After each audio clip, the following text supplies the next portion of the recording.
Hail and well met, and welcome to all and sundry to Severed Threads, Notes from the Black Ballad. So glad that you're here.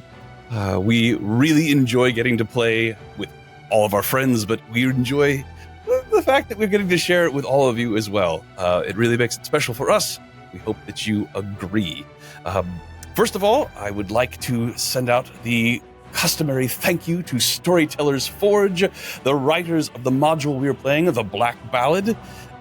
It's an amazing module. We're having a great time with it, and it's always a pleasure and full of surprises in terms of, well, not surprises for me anymore now that I know it, but I assume it's full of surprises for the players. It is. Not full of surprises for the DM. The players surprise the DM, not the module. But thanks to some successful crowdsourcing efforts, there are some more things in store, literally, for all of us from Storytellers Forge. In particular, a new campaign called Festival of the Forgotten, Revelations of the Dark Carnival. So be on the lookout for that. The music you've been listening to and will listen to for this campaign is thanks to Drake of Dia Morte. This music is meant to go along with this campaign, and we're very grateful to them for allowing us to use it. If you like the character art that you see flashing on the screen, that is thanks to Kai. She is an amazing artist that does incredible work. We've started to commission her for all of our other characters as well, not just the ones in this campaign. Mm-hmm. We're having a blast with it. She's very talented, and I know she watches, so hello, Kai! Hi! If you like what you see here and would like to play a game like it, then I am a DM for hire. You should definitely check out me DM. If you would like to be in one of my games, well, send me a note here in chat, and we will discuss it. In point of fact, all of the things that I've been mentioning so far, links to important things are there in the chat, so go ahead and click if you feel like it.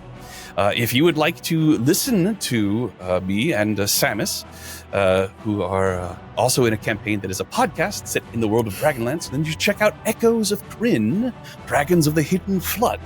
A fun thing that we are doing, an awards-winning podcast, I might add, if you care about such things, and I do.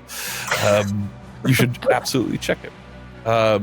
You can also find, going back now, talking about Storytellers Forge, they actually also did some novels called Chronicles of the Crossing that are set in the same setting that we are playing this campaign in. So tons of stuff. You can come at this world of the Black Ballad from multiple different directions, from music, from books, and from role-playing games. So really quickly here, we're going to do some rapid-fire questions for our players. Before we get in, we're going to start with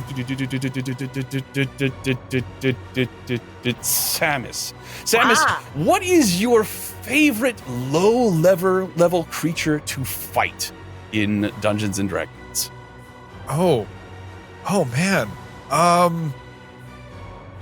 don't know. I'm a big fan of just rocking out with the rats. I do not care for rats in life. I grew up in New York City, and I am not desensitized to them. They kind of terrify me, and so that's always a good way to rip the Band-Aid off for a first level character. Classic.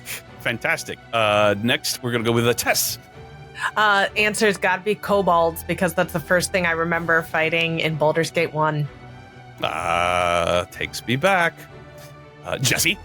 I really like fighting like wolves or other type of creatures that you can supersede the actual fight by then becoming best friends with the creature instead. Yes, casting Animal Friendship. Animal Friendship is my fave, so I like those types of creatures for fights. Suddenly the enemy becomes the friend. Yeah. How lovely. Soku? Fish. Okay. Moving on. The commitment with which you executed that was masterful. No questions? Moving right along? That's fine. Last but not least, Ryan. Oh, I'm a huge fan of The Hobbit. So anytime I get to throw down against a giant spider, like it takes me right back into that fantasy trope of like, yo, this is going to get sticky. What is it? Period. Addercop? What all does he shout at the spiders as he's fighting them? Yes. Lazy Lob and Crazy Cobb. Oh, that also takes me back. Thanks, guys, for that. Appreciate that. So, all that being done, I think it is time for me to say, my friends, it is time. I extend my hand, inviting you to step with me into fantasy. Release your hold on that which you know to be true, and let imagination rule for the next few hours. He said it. He said it. He did the He thing. said the thing. Oh boy. Last time on Severed Threads Notes from the Black Ballad, the adventurers began in combat as they defended a group of wayward souls, very similar to what they might have found perhaps in the mortal world, a caravan of covered wagons with huddled innocents trying to withstand the onslaught from two warring factions, the Legionnaires and the Accursed Guard, that have come to the Sunless Crossing and are continuing their fight, only to discover that they are themselves generating a malice, a scarlet malice, which is, once they are killed here in the Sunless Crossing and they return back to the world of the living, they spread this plague, this illness, this curse, so that brings other souls here to the Sunless Crossing as well, and so on and so forth, as the ranks of the souls coming to this area just continue to grow nonstop. To try and stem the tide of this, the adventurers have been asked by the Godless Monarchy to make a plea to the literal embodiment of death, not the god of death, the concept of death, the personification, the manifestation of death, whose area lies within the swirling maelstrom that surrounds the Sunless Crossing, known as the Storm of Broken Worlds. After protecting the group of travelers from the Legionnaires and the Accursed Guard, the adventurers being led by the enigmatic Magian, who is apparently a personification themselves of the world of dreams, the concept of dreams, accompanies them into the Storm of Broken Worlds, where they see many a bizarre thing, including a strange creature known as Jasper, who was seemingly only a smile wrapped in a cloak with two little Jawa-like eyes looking out of it, and wanted to play a game known as Teeth with the group, but they denied Jasper and moved on and finally found themselves at the entrance to the domain of death. Entering in, they were confronted by utter silence and a distinct feeling that this was not where they should be, even if they are in fact dead. And this place took a toll on them. In particular, for many of them, it took away their wisdom. And whence they did awaken the group of these souls, a swarm of unresting or resting souls that come and attack them. Wynn found herself slain, but rather than returning to the mortal plane like she did last time, she simply remanifested here in the domain of death. But she is beginning to unravel, and as such has discovered a new cool thing, which is that she has ephemeral movement, but a bad thing in that she can no longer remember ever having known a person known as Corcoran Pebblemoss, one of her dear friends. And that is where we rejoin the adventurers. Now, if you want to know more about what happens when you unravel, you can, of course, read about it in the Black Ballad if you want to play it yourself. But perhaps we'll find out more about that as well as the adventure continues, as I'm sure none of the adventurers are safe from its effects. But Yes, I hate it. it's not there for you to love, Samus. I thought this was supposed to be a feel-good game. Then you haven't sorry. been It paying is because we're attention. playing together. I play D&D to escape reality. I'm already well aware that I'm unraveling. Oh, that's too Yeah. real. So, at the end of our last session, the swarm of souls that you were fighting dissipated, almost fleeing into the space as the arrival of an entity, which can only be death itself, manifested in front of you. Despite the echo of your pounding pulses and the sound of post-adrenaline rushing and breathing in your heads, a voice cuts through it all, almost tranquilizing in both tenor and tone. It enters your minds.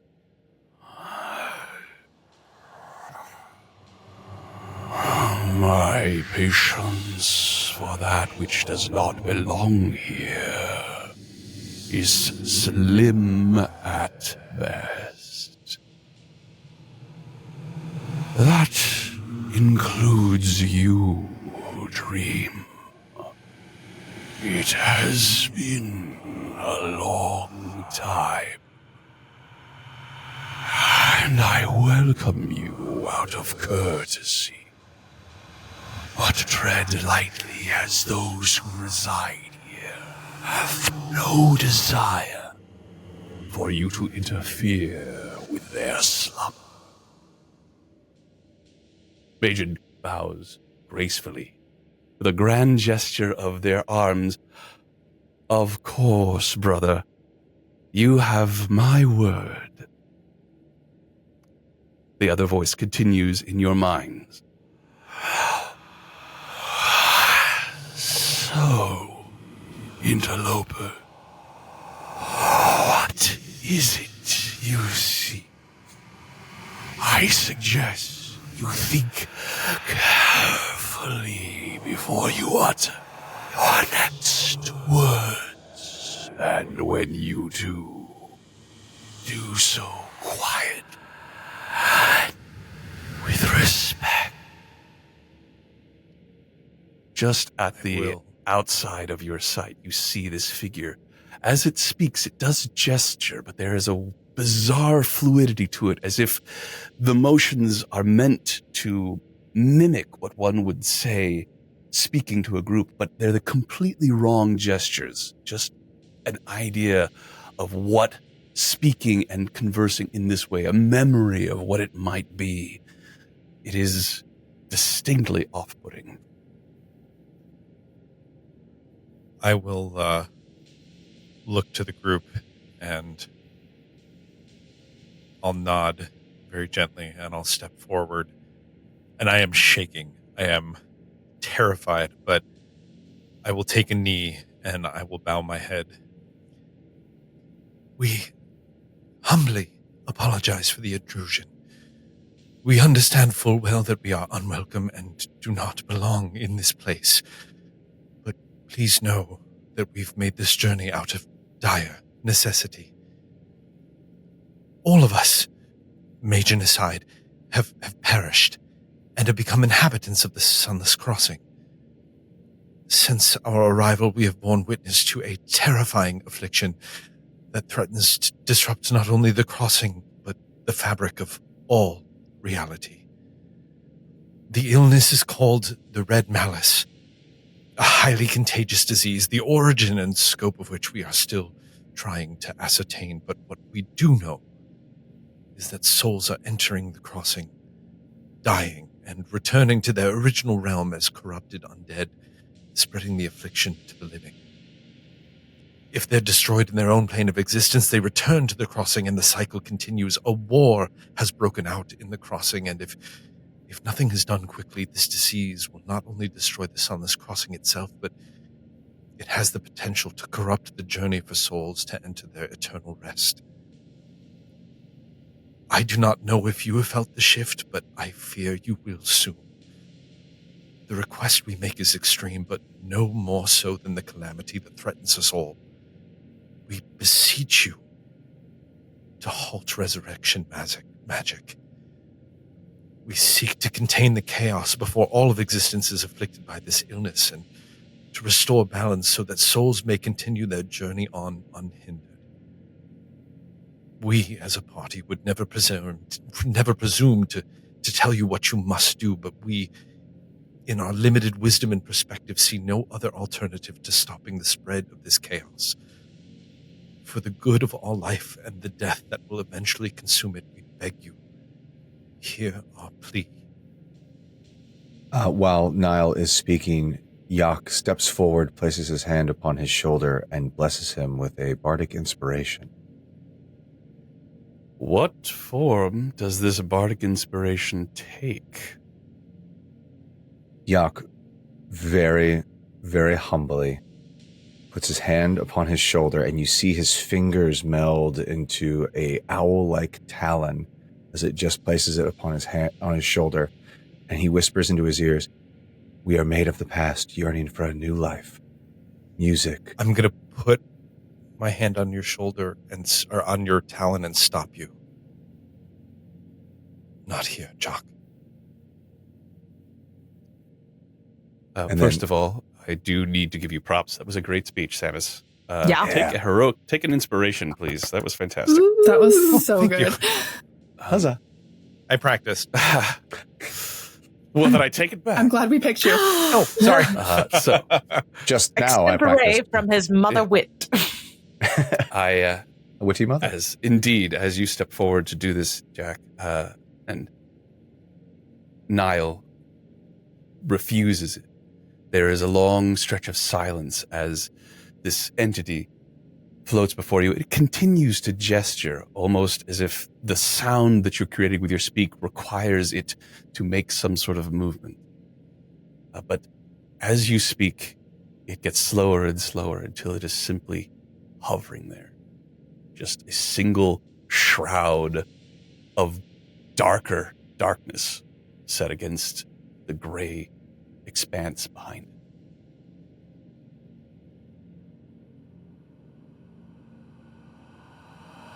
What you request is an end to an ancient pact, agreements between the primordial forces that existed for longer than the gods. What is possible? Sorry, what did you just say? As possible. As death contemplates what you request, please make a persuasion check for me. The guy with the worst charisma. You're the one that chose to speak. But He's the no, best I know, speaker. but He is the best speaker. I think that given the fact that the convincing of the speech granted me inspiration, I think it's only fitting that I use it here. Yes, please, thank you. So we're gonna roll. Okay, so the first one was a 4. Oh, God. Ooh, the second one was an 18. Okay. Plus 3 Okay. is 21. Okay. Nice. 21.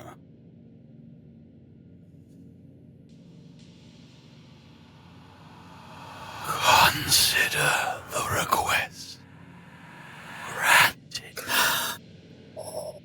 Death's voice whispers, but it continues. Understand what you have asked, mortals. The gods who rely on my power will be most displeased.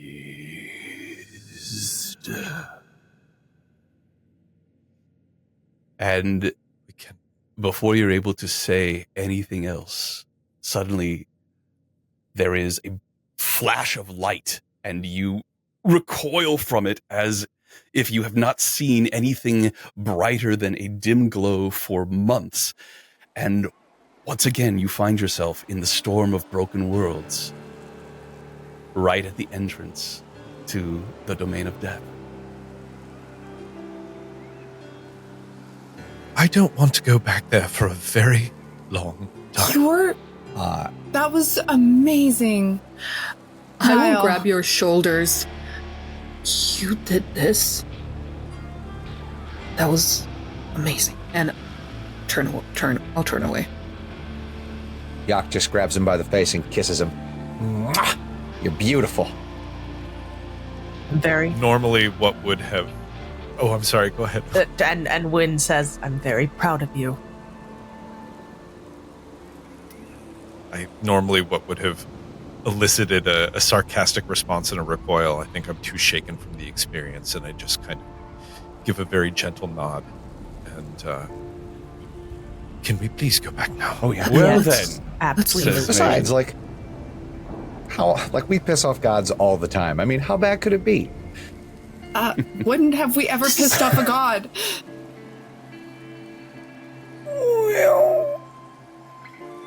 I'm sure that there are plenty of gods pissed at us for the any darkness that number of once reason. again, as you look down into this pit, there is a darkness that sort of floats as if it's trying to escape, and in this close proximity to it, the happiness you feel at having successfully, each of you, kind of the corner of your eye, just keep looking at it. Your eye is drawn to it as if you're checking to make sure that it's still where it's supposed to be and not encroaching out to come and get you. Shall we? But Majin looks at you all and gives a very gallant bow towards you. Naya says, well done indeed. Indeed, I think we should Let's head back, shall we? I'll grab Dawn's hand and I'm power walking. And now that we're out of that really awful kind of place, I'm going to touch the stone on the that I was given, the blue stone that we all got, to cast greater restoration on myself to alleviate the wisdom deficit. Indeed, you feel And me your too. wisdom being returned to you. The bizarre feeling of not being whole, as far as that is concerned, seems to have ended. However, you are still within the storm of broken worlds, which is not a pleasant place to be. Once again, as you make your way through it, the entire area here, as every movement that you make here is considered difficult terrain, and you are the grit of the storm as it just continually blows against you is very difficult to see through. So it's difficult for perception checks as well, but you continue. So, When you opened your mouth, Ryan, after Niall gave that beautiful speech, I was like, don't you dare say something. We're talking to death. Yeah, we're not pulling any tricks on that. Sorry to stomp on your kind gesture as a player. No, like, because I was like, this is going to be a roll, friends. And so Bard's going to bard hard. And so, Yeah. So as you begin to make your way away from this area, Majin lingers but a moment, sort of looking down contemplatively at this area and nods his head and begins to walk away with you. Oh, look at the doggy. the ghost of baloney. Oh, hello. Alas, poor Wynn, baloney. are I knew you well. okay? It was Me? bizarre, right? I thought I'd go back to that terrible undead. Yeah, I thought we had lost you again. You do look a bit different, Wayne. No, she looks Yeah. fine. Thank you. But I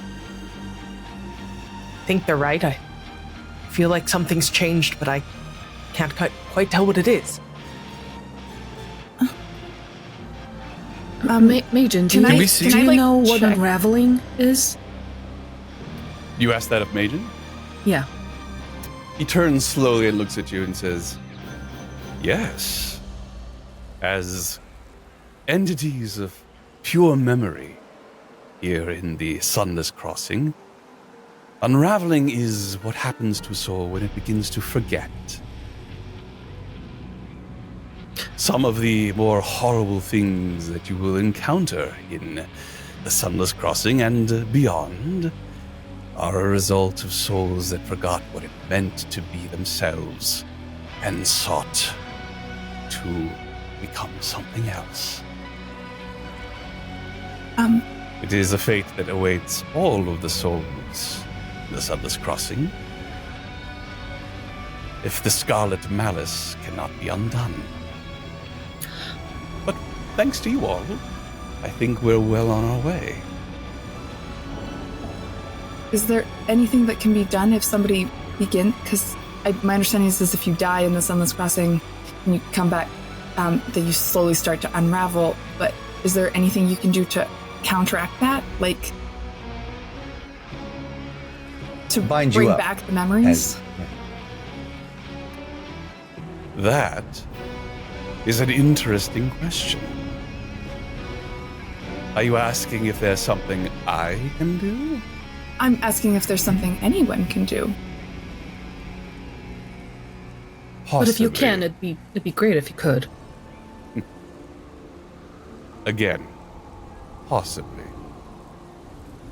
Okay. I think that what you are all doing at the moment, unraveling or no, is the best thing anyone could be doing to help. Let us revisit this question at a later time, perhaps. You see when she doesn't say anything, but she it seems like she's scanning herself to see what she might have forgotten, but kind of shakes it off as she doesn't know what it is, and it doesn't seem to bother her. I'm just kind of curious, like, I don't know, he's being very cagey. Can I get a read on them? Sure, make an insight check. Do you remember what happened last time? I'm not magically reading them. I'm just doing regular vibe checks. 29. 29. That's with my plus 13 really insight. high. That's with my plus 13 insight. So they are standing looking towards the horizon as different chunks and phases of reality seem to just constantly be moving and this sort of thing. And he slowly turns and looks at you deeply, as if he knows what it is that you're looking for. And his somewhat nonchalant demeanor begins to darken. And he says, I told you that this was a difficult task. You have succeeded. Well done. But there are prices to be paid. And there will be more in the future. Do not dream of trying to get yourself out of pain. Shadow. Fair enough. That's all we wanted to know. I'm going to lean closer to Dawn. Later, we're going to start a journal. We're going to write down all of our most important things that we need to make sure that we can't forget. Okay. Do you have a journal with you? Is it one of the things you brought? Well, I'm sure that we can get one somewhere. Okay. We'll figure it out. So, go ahead. Speaking of dreams, you were referred to by a different name in there, weren't you? I have many names. Joke. Well played. Dream. Oh, now you're just being flirty. He's always just being flirty. Shut up. He's red. So is Win. Today, Oh, I yeah. prefer. Yeah. Oh, Yeah. Oh, yeah. excuse me. Today, I prefer Major.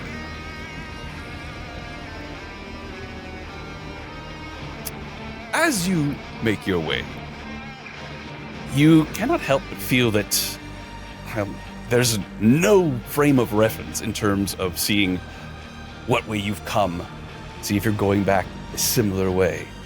You see more bizarre elements of thoughts and structures, or I should say structures that seem to represent in some ways abstract thought, but also have like classic architecture behind them.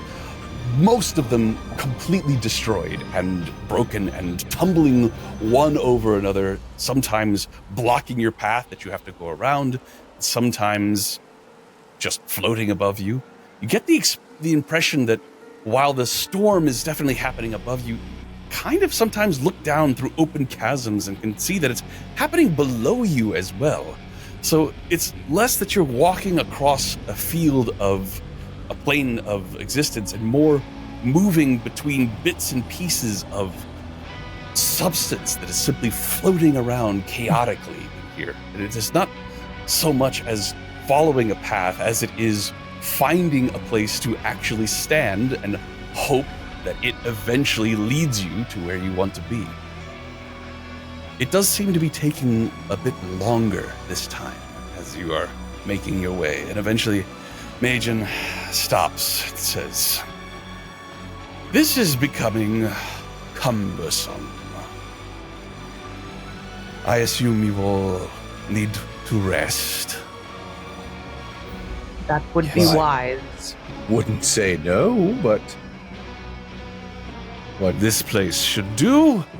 Gestures, and you see at a small rise that is pockmarked with enormous craters, as if some cloud of stones or perhaps magic fireballs or something have impacted here multiple times. There is what appears to be the facade of a entrance to a temple. It is right on the edge of this particular chunk of land that you are currently on. As you stand there, Major oh, good. withdraws a bit, puts his indeed, That's always puts a good his sign. hands behind him, behind them, I should say. And No need for alarm. just is quietly gazing out into the craziness.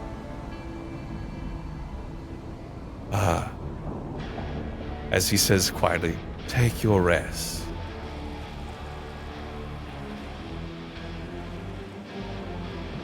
Do we? Niall is. Go ahead. Niall is going to go to a remote. Not a remote. I'm not straying too far from the group. But is there just a quiet place that he can kind of sit and be contemplative? Oh, indeed. There are crags, and some of these craters are deep enough that you could actually sit down in one of them and be somewhat sheltered, assuming the crater sticks around for a while. Don't like the sound of that. Looking around, do I think that we are our little group is reasonably alone here? I'll make a perception check. Dirty 20. At disadvantage, of course. Oh, disadvantage. Dirty 26. All right. As you gaze around you, the wind continuing to whip at you and throw bits and pieces of grit into your eyes. You don't think that there's anything around. You looking for that teeth guy? 'Cause I'm looking for that teeth guy. I don't want him to show back up again. I mean, does Okay. anybody actually play the teeth game? Look, Hugo has extra teeth. I don't. Don't. Yeah. What? No. What kind of You know rest what? are we You would taking play the here? teeth Like game. are we having like a lunch, or are we taking a nap? Are we going to sleep? Like, what are we doing here? We should rest. We should take this opportunity to Yes, rest. but what kind of a rest? I could use Majin, a how long much time do we have? Take as much time as you need. This is not a Shall I? safe place, but I think. Oh, I don't I want to don't put like us in that. any extra danger, but Oh, it what? will come as no surprise that I am hurting Yeah. for some rest. Sorry, Majin said, "Oh, Yeah, oh, what? oh, no." Oh, no. What happened? What? Oh, Oh, no. no. Oh, no, I hate it. no, Oh, Just no. for the listeners, we're Did all we freaking all- out about did a we- shadow of what looks like to be a dragon in the sky. What? Why, As- Sean? Maybe it's a dragonfly. as Majin begins to look up at the sky, he says, "Perhaps this is not a good place to rest." Oh, yeah, you thought the place with all the frickin' craters on it wasn't a great spot to rest? Dear God. As Should swooping we hide? down out of the sky, you see what appears to be a dragon. It is skeletal, with bits and pieces of torn, graying skin hanging off of it like linen flapping behind it as it soars down towards you. No flesh in its wings. Somehow it is still able to fly. And roiling around in its rib cage, you see what appears to be a maelstrom or a whirlwind of stolen teeth, fangs, and a vortex of these things How many people play the flying tooth around, game? Oh, I don't know. We have to make a frickin' inside. dragon? Countless victims, perhaps, of the tooth game. You see jagged incisors, you see needle-like fangs, you see Dear serrated God, predators' everyone teeth. run. It's the dragon of dentistry. Monstrous curling tusks within it. Molar. It's a grinding vortex within as it lands at the entrance, or what would be the entrance of this facade. And you hear a familiar voice ring out from it, completely incongruous from the form that you now see, as it says, "You should have played with Jasper." As the fight is about to commence. That's okay. So, You wanted to- friends, Wait, I'm still traumatized from death. if we had Oh, he's right played there. the teeth game, we wouldn't be fighting a dragon. oh, who knows? But it's Dungeons and Dragons, friends, and we've gone far too long without a dragon fight. So let's do it. Holy Roll initiative. roll. You want the Oh, tooth? God, okay. You can't handle the tooth. All right, here we go. Oh, Lord. Actually, everybody, Whoa. hold for a second, and we are re-roll initiative. Let's try that again. Re-roll, please. Are you sure? Because I rolled a good old 0. That's all right. If it's random the first time, it's random the second time. Oh my god. I don't know why I'm not populating, but do you want me to That's just tell fine. you what Tell I'm rolling? me what you rolled. Yep, indeed. 7. All right, a 7. Populate. She's gonna populate. Populate. Populate. So, I see Jasper, I see Dawn, I see Niall, I see Jack, I see Dusk, I see Win. That is everyone, as once again, Majin gracefully steps to the side and watches what is about to unfold. They wouldn't dream of stepping in on this one. Yeah, I got it. At the top of the order, we have Dusk with a 19. The dragon has landed, so it is on the ground for the time being. Okay, I am going to do my Divine Wrath, Of course. which is currently in the form of acid. So what does this look like? Describe it to me as you activate Divine Wrath. So, as I attempt to hit the dragon, in my hand, a corrosive, acidic skull manifests, and I gently throw it into the air. And as soon as it leaves my hand, it now knows where it needs to go. So basically, the screaming, acidic skull is flying straight at the dragon, hopefully slapping it. Just a second. Okay. And this piece. That's just a cool looking dragon, though. Right, and also like the 10. image keeps doing a little like undulation. It's crazy. It's love. I hate it, but I love it. Cool. Go away, but you're great. So 18 Wait, but acid. 18 acid. Is this a saving throw that I get to make? No, I'm sorry. I need to roll that if I even What did hit. you say? Yeah, sorry. I keep forgetting about that. It's important. I just do it. But that's all right. I just succeed. 19. A 19 does not hit the skeletal dragon. Not great. Not. Is made up of much empty space as it is made up of bone, and your little skull of acid goes right through Wonderful. one of the empty spaces and impacts on the ruin behind it. Cute. Do I have any areas around here that I can see that I could potentially block line of sight Oh yes, between me and the dragon? they are all over the place. Okay. It is a then very rocky and craggy terrain. would here behind this little what looks like a wall count? Potentially. Do keep in mind, all of you, as you move through this area, it is all difficult terrain. It is in the storm of broken worlds. Okay. Then I would like to stop there. Very good. That would bring us to Jack. However, Jack, at the end of Dusk's turn, the dragon, Jasper,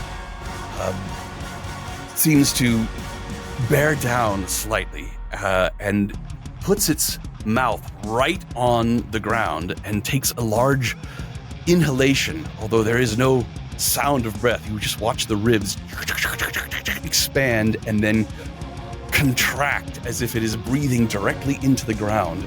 And then behind you all, there is a sound of cracking earth as rising up from it are dozens and dozens of skeletons as the skeletal dragon known as Jasper uses a legendary action to summon a skeletal swarm. Odd. Wonderful. Swarms, man. Keep getting swarmed with swarms. They're fun. The skeletal swarm is going to go on initiative 12. So after Nile, it is now Jack's turn. Right. I am going to go ahead and. Yeah, there's nothing. So I'm going to attempt to do a polymorph spell and turn the dragon interesting. into a knucklehead trout. Very good. Oddly enough, one of Dusk's favorite foes. Hell yeah. She's like, oh, sashimi this motherfucker. All right. What am I rolling to Ready, let's resist go. this? You are going to roll a wisdom save. A wisdom save, eh? A wisdom save. Very well. Shoot. Come on. I have come on. rolled a dirty 20. Oh, come on. All right, that I certainly. was excited about the fish. I know, I was too. You're saying your favorite thing to fight is fish? Well, there you go. I was like, well, It didn't happen. So what does this polymorph spell look like? And then obviously it didn't work, but I would like to know for future reference. So you see Yak again begin to like form these bands of purple light as they seem to strum from his bandolier, and as this music plays out, it begins to sort of try to encapsulate the dragon, and it begins to crystallize into this globe. As it does so, this music starts to overwhelm it, and the dragon just and shatters the globe right as it tries to crystallize. He's like, well, fuck. You hear the voice of Jasper coming from within this creature. Again, no, don't want to be a fish. They don't have enough teeth. All right. Swinging a fish. Anyone got anything else? Let's see here. And then, Trout, you can do better. Oh. Let's Finn. not It's start. Finn. Let's No, it's good. let's not start. Let's not start. Ladies and gentlemen, I apologize on behalf of Ryan and myself. Please disregard. Moving on. All right. Is there anything else, I'm Jack? going to go ahead and throw a bardic inspiration to Niall, and as I do so, I say, "Oh God,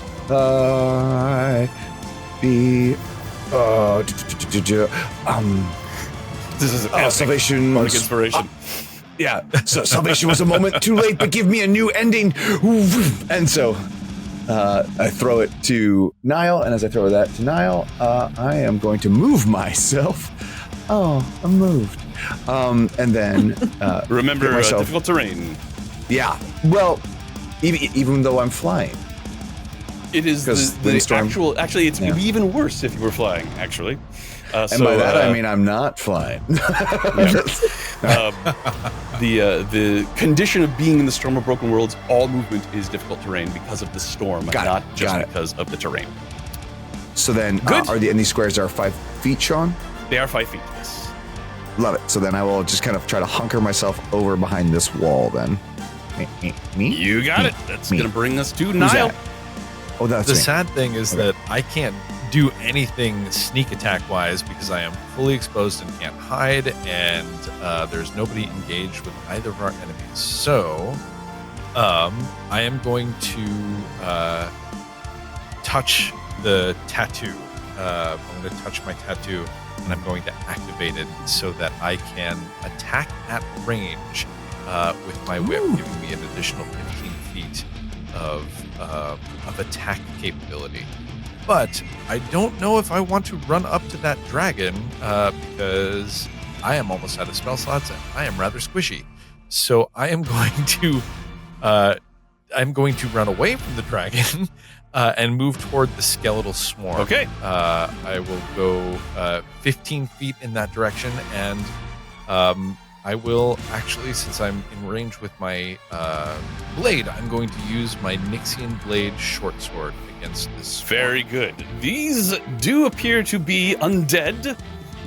As you come toward the nature of D&D being such that it hasn't had their turn yet, so I'm going to say they're actually still coming up out of the ground and forming this swarm. Skeletons lying covered with who knows how many aeons of dust and grit just rising up, some breaking through the surface of this place, some with missing arms, some with missing legs, some with missing heads, some just holding heads, skulls looking out there as they form into this mass. You cannot count them. They are beyond number. What did you roll? I rolled a 15. Fantastic. A 15 will hit. Oh, I love that for me. It is only 12 points, and it is piercing damage, but because they're undead, do I get some bonusy things? Indeed, you get the bonus of your Nixian blade, an extra D8. Okay, please add to that 6, so a total of 18 damage to the skeletal swarm. Indeed, and usually in my games, skeletons do have resistance to piercing damage, but this swarm is so tightly packed, it does not. Oh. So, a total of 18, you said?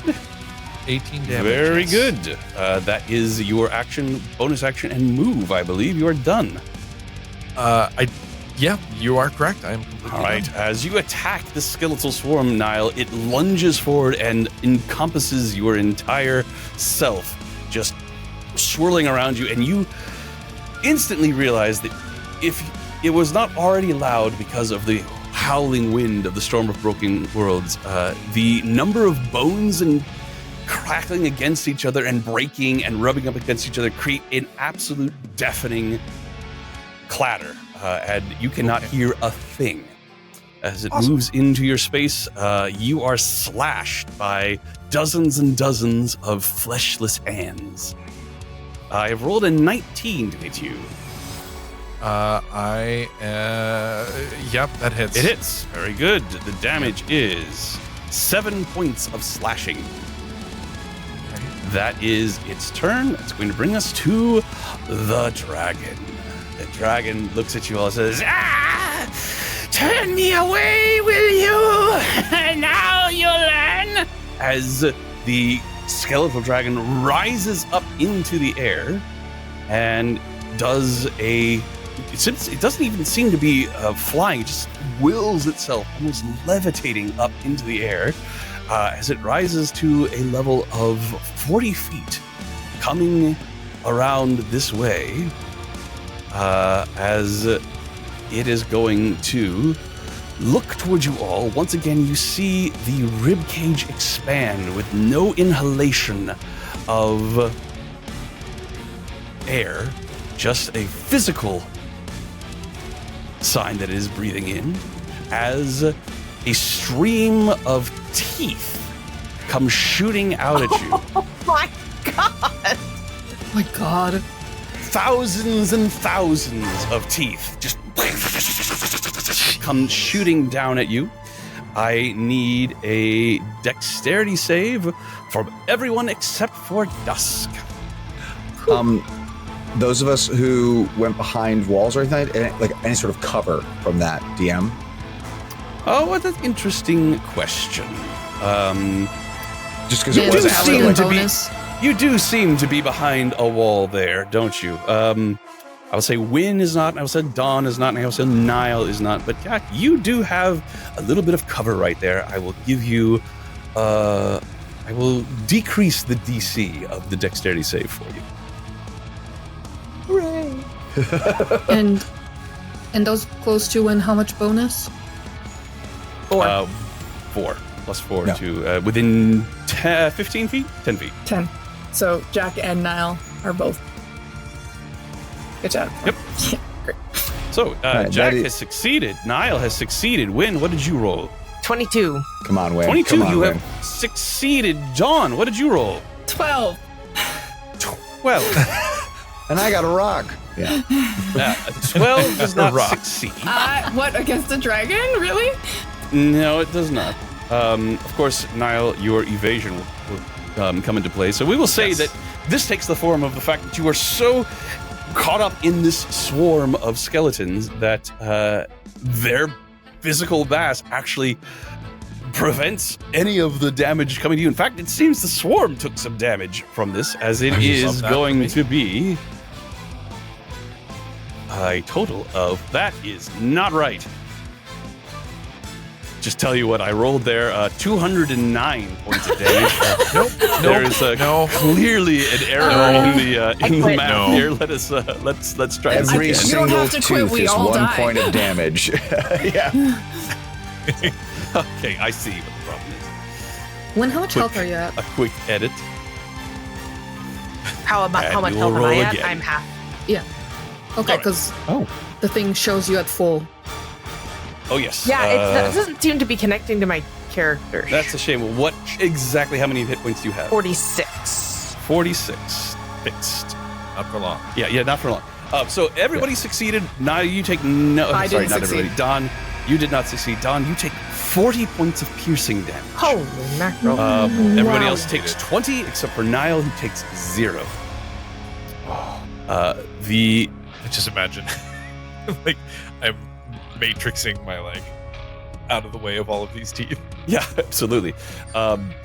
You cannot help but notice that the swarm takes a significant portion of this damage as well, and it seems like the entire side that is facing the dragon is just somewhat pulverized by this barrage of teeth that come for it.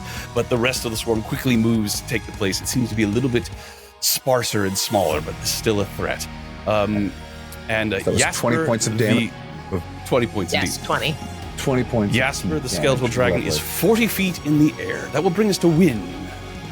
Well, all right. I'm going to touch my, I believe it was the red gem that was a Mhm. superior healing spell. Yes? Indeed. It is. Did I read You have to that? crush it, actually. Oh, crush so it. as a dexterity save, a bonus action to simply break it on your chest.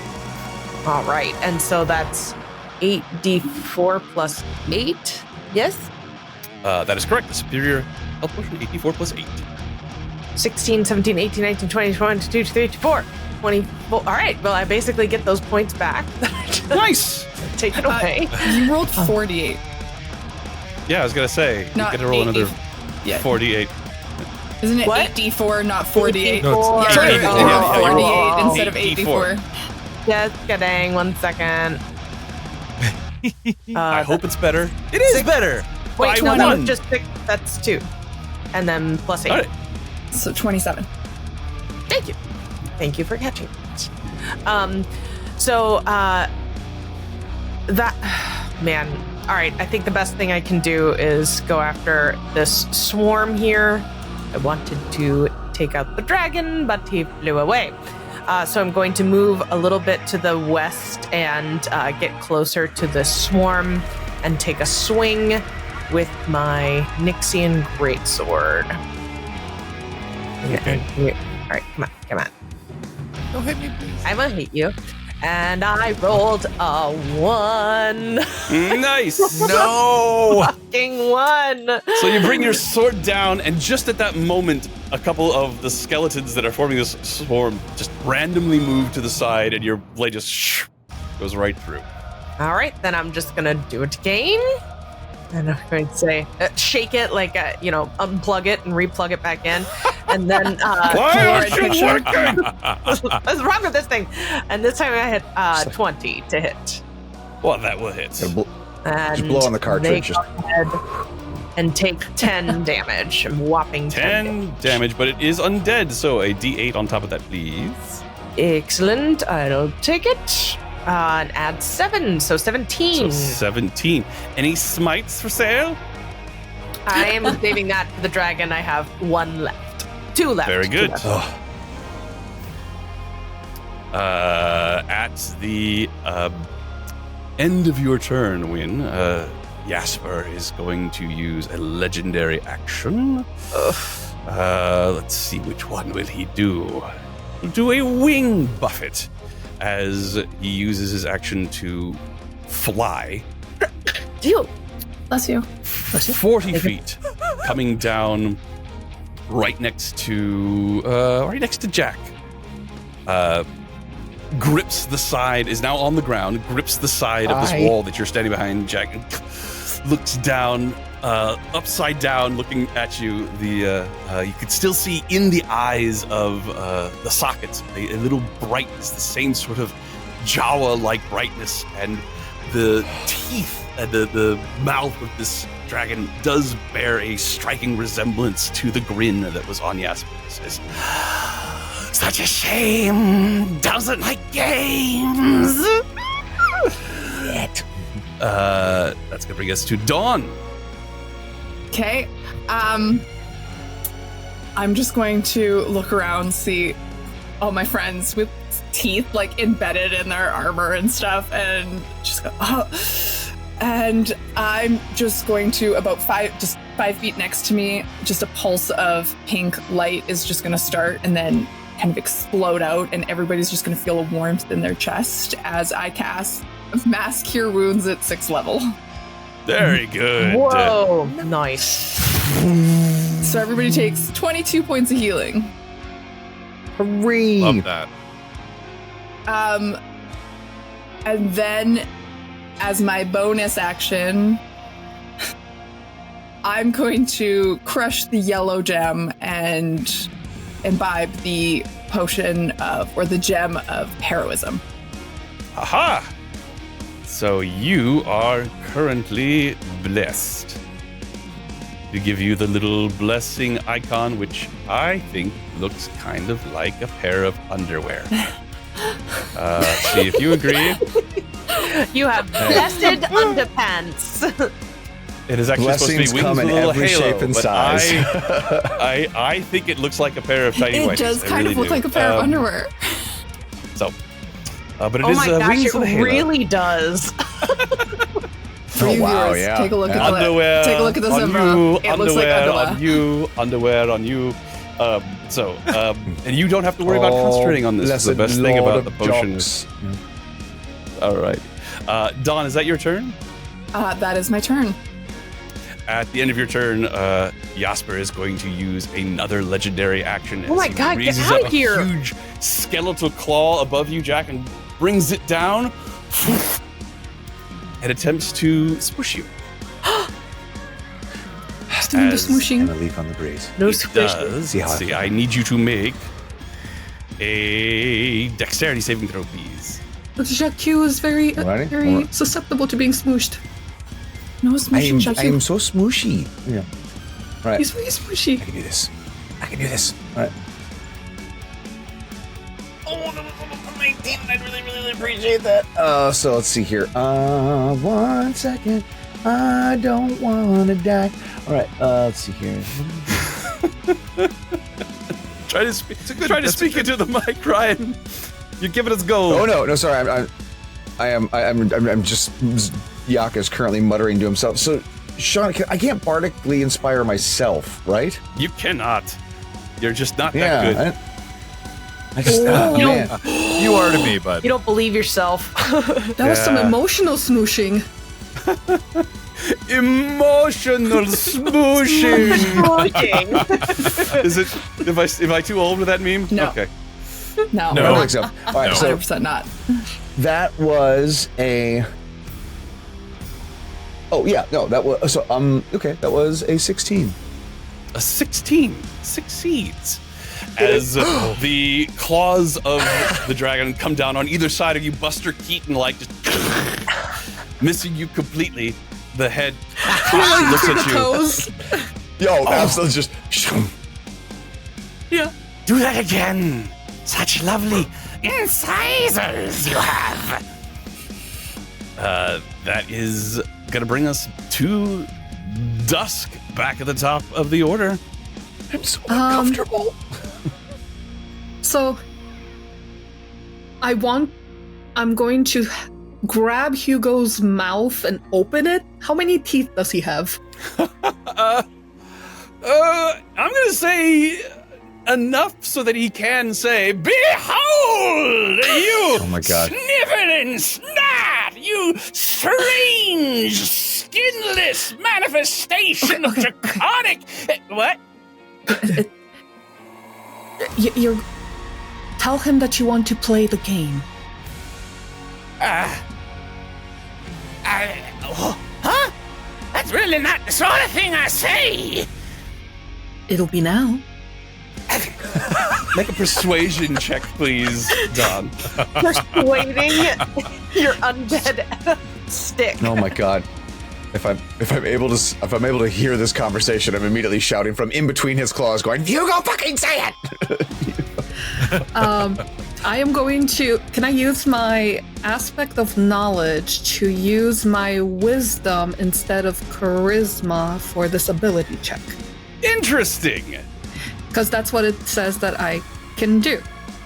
Well, if that's what it says, where does it When- say that you can do this? As the For third our aspect viewers of at home. knowledge tier, it says when you would attempt an ability check using intelligence or charisma, you may instead use wisdom. The DC remains the same. All right. Go ahead and make a persuasion check. This is going to act as both a persuasion check on Hugo, but also Hugo's persuasion check on Jasper. Ooh, okay. Oh no. Okay. So hold on.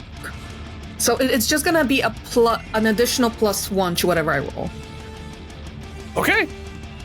Oh, So Damn it. 11. That could have been beautiful. That All could have right, been so beautiful. Hugo looks at you and one of his eyes begins to twitch. He says, "So, I see. Are you ready? Are you ready? Are you ready? Let's play the game!"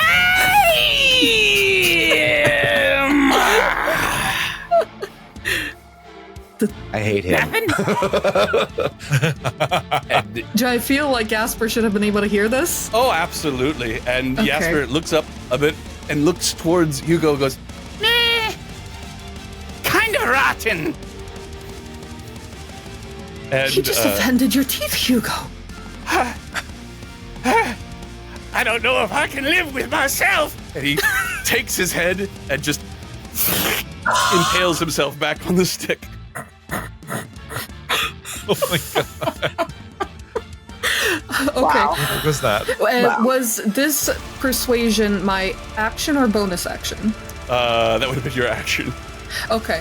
I unfortunately don't I think recall. you're your what you tried to do, the other thing might have been a bonus action. The knowledge of the 8. What was it? What was it called again? Knowledge. It says, I don't know. It just says when you would attempt an ability check using intelligence or charisma, you instead use wisdom. It doesn't say anything. It's just a thing that happens. Awesome. Does the I don't have it written down. I'm sorry. The wings of the suborned fiend. Is that an action or a bonus action too? Does take an action to activate them. Yes. Action. Okay. Then that is all. I am disappointed. That is your bonus action. All right. My bonus action is disappointment. That would bring us to Jack. It appears that Jasper is out of legendary actions, at least for now, as he looms over you. Show them again. Show me those pearly whites. Show him! Jack, do something. Do something, Jack. He pulls up his bandolier and says, "Just stop right there!" And then from there, he casts Entangle. So I need a strike save. A strength save. I'm good at these. I have rolled an 18. God, was a miracle. All right, fine. As I can't help but notice that you didn't describe it this time. Is that because of what happened last time? And so, I guess I wait for the fails. So, as I strum this thing, you see these like almost silken purple ribbons explode up and out, and as there's sort of like there's these like fey owls that are just wrapping the bones, and they like shoot up through the ribbons out, like and try to entangle the bones as they like sort of wrap through the femurs and the ribs, and as they entangle, and he just kind of looks like a streamer parade for a hot second, and then it just goes it's like, oh man, I am just off today. Like, I just need a cup of coffee or something, or I just don't know what. No coffee! Coffee will stain your teeth! And so then Yak is going to God. I'm going to go ahead. I'm going to take my cue off of Dusk and grab the yellow gem. And it's like, I need a hero. Smash that. And he's going to go ahead and cast heroism on himself. So. And you get underwear. Dawn. And Dawn. you get Dawn. underwear. No, listen, not Dusk. Dawn. Why do you always get us mixed up? It's like our why colors do I couldn't be always more get you different. We look completely different. Look. I am right here in between a bone dragon. So you know what? I need everyone to just calm down and give me a little space. Our feelings are valid. Niall, it's your turn. I think I'm going to just call to the dragon and say, if one of us agrees to play the game, will you stop destroying us? Unfortunately, Niall, you heard none of any of this conversation. That's right. You were deafened. I'm deafened because I'm right in there. All right, well, then never mind. I won't have known any of that, and I will just swing. I can swing with my Nixian Blade short sword from within the swarm. From within correct? the swarm, you strike. Yes, absolutely. All right, I'm going to cast Booming Blade to add to my strike. And, So many noises. All the noises. Will it work? Because it's Oh no, it does thunder damage. It is actually physical damage. It does not. Okay. All right. Well, You were that silenced, is it a would work. 21. That will hit. And because it is engaged with wind, that is going to be a total of 40 damage. Oh, Goodness. good for us. Plus another D8, so 45, and Booming Blade also adds another 2D8, doesn't it? Booming Blade. Booming Blade add. At what level you are? Are you at? You're at I am level 11. 11. That would be 3. It'd be 3D. 3D8. You also, if you haven't used that Oh. inspiration, you could add a D10. I'm going to save the inspiration for what I think might happen after this. Heard? You already Seen. used the inspiration. So Didn't you? Oh, no. you are Okay. within No. this. You are within this swarm. You have easily done enough damage to destroy it. I would like you to describe to me what it looks like as Niall emerges from this, having wiped out all of the rest of these skeletons. I am completely covered and enveloped by them, but you see the swarm pulsing around, and without warning, it explodes in all directions, and my Nixian short sword is radiating with electricity. I have blasted it apart with the thunder that I've channeled through the blade. So, as these bones do indeed blast apart, you expect them to turn into shards and bits and pieces of bones, but they blast apart even more than that and fall apart in a cascade of teeth bouncing on the ground like chiclets. Of course. And you watch as this swarm of teeth that have fallen around you suddenly rise into the air, swirl around you, and go right back towards Jasper. Jasper opens its mouth, and the teeth go back within it and begin to roil around in its rib cage once again. Hey, does anybody else want to go back to fighting goo? Yeah, I prefer goo. Goo versus teeth. That It would is be nice. Niall's turn. Could be nice. Could be fun. As the skeletal swarm, of course, is no more, but that will bring us back to Jasper. And as we must always do, we must roll to see whether or not Jasper regains their breath weapon. I have rolled a 6. They do. As it turns towards the entire group and says, "Very nice, very evil," and attacks.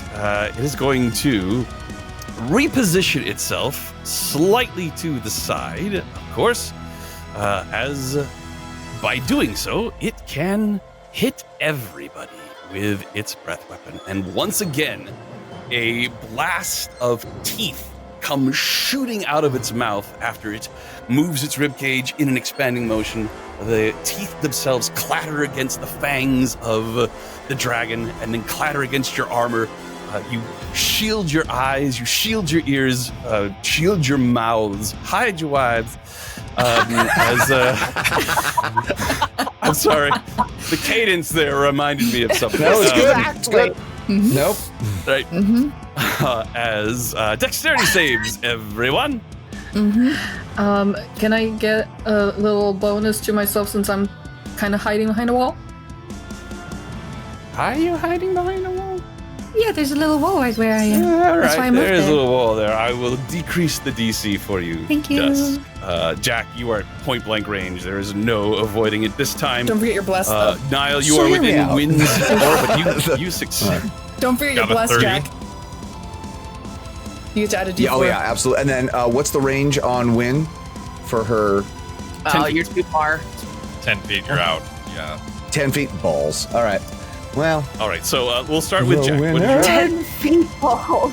I rolled a you 10 rolled a 17. 10 feet balls, which is also one of my names. No, all right. So, We've got the biggest balls of them all. balls of them all. All right. So that is a 17 with my bless, which is a 21. Well, that is a success, Jack. Oh my god. Dirty 20. Success. Niall, you've succeeded, I think. 30. 30. You Yep. dive behind Win, and you take Win's flying shield and just leap into the air and grab it. Or actually, you leap into the air and you pull yourself into a little ball. And just in the instant it. that the breath weapon is coming in towards you all, you happen to be behind the shield 100%. As your evasion kicks in, you take no damage. Dawn. I rolled an 8. Oh, Dawn! No! Dusk, That's with my so bless. distracted by the coolness of what Niall 7? just did. you rolled a 7. That's not enough. Both of you take 48 points of piercing damage. Wow. Those No, who wait, succeed and no. take 24. Did you add your bless? I did add my bless. What I was the rolled a 3 on the dice. I'm sorry, what was the damage? 48. 48. If you succeeded, it was 24. You took 48, Dust. However, Jasper is once again still on the ground, seems intent on pinning Jack here if he can. Win, it is your turn. I'd like to use my action to make an intimidation check. Very well. And I'd like to. I'm very intimidated, if you wanted to ask. Auto success. And I'd like Auto to success. stay at the top of my lungs. We'll play your damned game if you stop. But if you continue, woe to you. And I rolled a dirty 20. A dirty 20 on your intimidation check. The skeleton of this dragon stops. The teeth continue to roil within its belly, and it slowly turns towards you. That's all I wanted.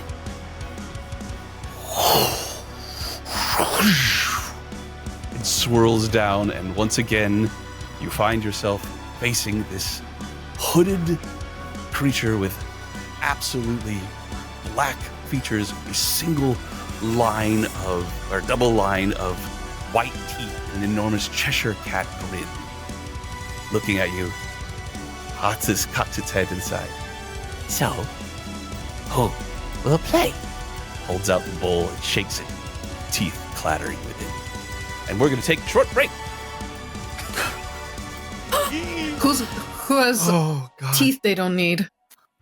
I mean, he did compliment Jax. the 100%. most. 100%. He really likes your I'm pretty incisors. sure he said you had Can Really we likes ask- your beautiful incisors. incisors.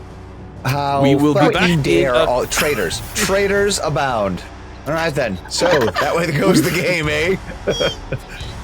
Betrayal! I'm sorry. we will. I'm a charisma See- class, so Shut up. We will be back in a few minutes, everyone. See you then. for the tooth and nothing but the tooth. Oh my god.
And welcome back to Severed Threads, Notes from the Black Ballad. If you are just now joining us, welcome. If you have been here for the first half, then welcome back. We are going to continue our playthrough of the Black Ballad, brought to you by Storytellers Forge. Fantastic folk that they are. If you like what we're doing and want to know more or just want to chat or hang out, check out the Discord link that is right now in chat. Those of you who are here for the second half get to learn a little fact. For the final session of this season, we will be doing a dice giveaway, so be sure to be here for that, because who doesn't like winning dice? Nobody. That is the correct answer. It must be dice. Are you done? I know the answer to that question. Never. Never mind. Why would you Yeah. ask? So, the adventurers have just ended a confrontation with a horrible, hideous, skeletal dragon. The manifestation of Jasper, the strange creature that they spoke to before, who wanted to play a game of teeth with them. They refused. The fight with the dragon would apparently be the penalty for refusal. However, they have now declared that they want to. I should say, Wynn has declared that they want to. And so Jasper has reverted back to his previous form and is holding out his bowl, shaking teeth. For the record, want is a very strong word. Yeah, that's bold. That's We will. bold. We will play a Jasper game of is teeth. manifesting the reality he wishes to live in as he shakes the bowl in front of him. So, who's going to play? I'll play. No, hold on. Excellent. Look, Shush. And she just. no, you're unraveling. She's just You, What kind of game is it? It's simple. We both roll, and whoever rolls higher loses teeth. No, whoever rolls lower loses teeth. lower loses teeth. Please define We- this. So We both take a tooth, and we throw it into the air, and whoever lands first, we point to our teeth, and whichever one of us is able to point to the Has anybody ever played Do teeth? you know how to play the game? Yes, I do. Do you want to hear How? the rule? Yes, please. All right. I've First, so long to play, and nobody ever wants to play. I end up having to take their teeth, but it's so much more fun when you play the game. How do we play the game? first, take the tip of your tongue and you count every single one of your teeth. Okay. Tell me when you've done that. it's probably gonna take a while. can he actually count? He's doing it. Continues to sort of gyrate as he apparently is doing what you ask. A good minute goes by. And then another minute. And then he stops. Finished. And then you tell me how many teeth you have. Oh. I forgot. Oh God. And he begins to count again. Another minute goes by, and then he finishes, goes, 107. And then I tell you if that was the correct answer.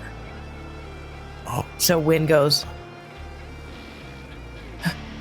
just like he was doing. And then she says, that was incorrect. Oh. And now you I owe me a lost? tooth. Mm.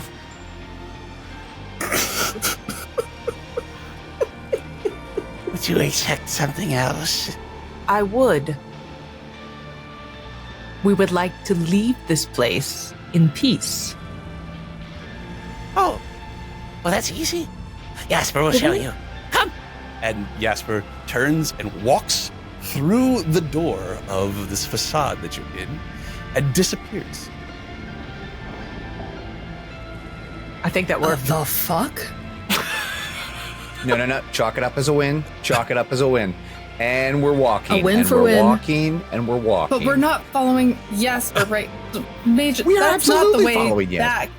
Is it? I think I think We we should. have so many important things to do, but I'm dying to see where this goes.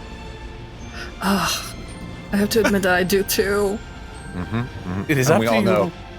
I all know will Dawn's in, follow so you come on, let's go. on this. Okay. He said he was gonna. He lost the game. If you guys think, then yeah. Yak is Let's go. already walking towards the door. Yes. Okay. And I guess we'll follow I'm with Jasper. Yak. On the way, I'm gonna just crush my red gem and take my superior healing potion. All right. As you step through this door, you look as if you are about to walk through just an arch. This door would have led to something, some point, perhaps, but at the moment it is just the facade. It's just the door frame. As you step through it, you, despite yourself, Jack, it looks to you like you're about to step off the edge and just float out into the storm of broken worlds. But as you step through it, you find yourself back in the ashen fields. The storm safely 10 to 20 feet away, once again silent, roiling, What do you know? and as chaotic and tempestuous as ever, but not a threat, at least as far as you could tell. One by one, your companions join you here as Jasper looks up at you all, somewhat childlike, if a mostly featureless entity can be described as such, looks at you, Win. Will that suffice? You're a gracious player. Ah, that's good to know. I will tell that to the next people that I try to get to play. No one ever does. But maybe if they know I'm gracious, they will. Maybe. Good luck. It just pops out. It's on the, hey, I'm gracious, let's play. Goodbye. And Jasper begins to walk away, heading back towards the storm of broken worlds. You know, he made me uneasy What do you at know? first, but he's actually really sweet. No.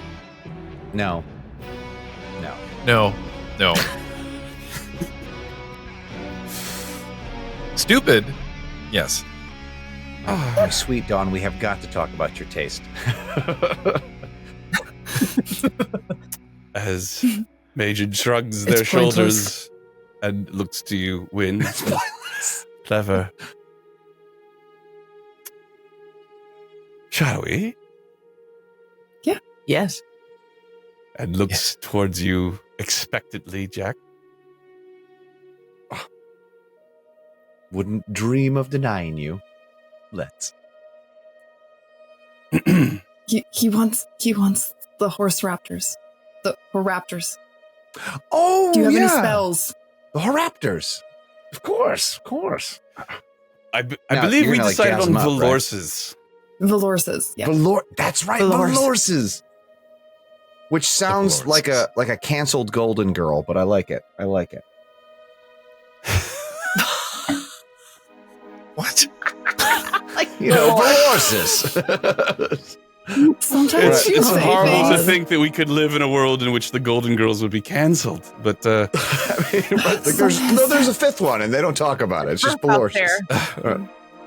All right. So Yak goes ahead, takes his hand and shifts it one way, then the other way, and as he shifts it, this crystal ball emerges, and as he does so, he's then able to sort of shift them into smaller crystal balls, and he soon has like 4 or 5 of them, like just sort of twining through his fingers. As he then hurls them off into the distance, you see them pitch into the sky and then fall like little meteorites, just.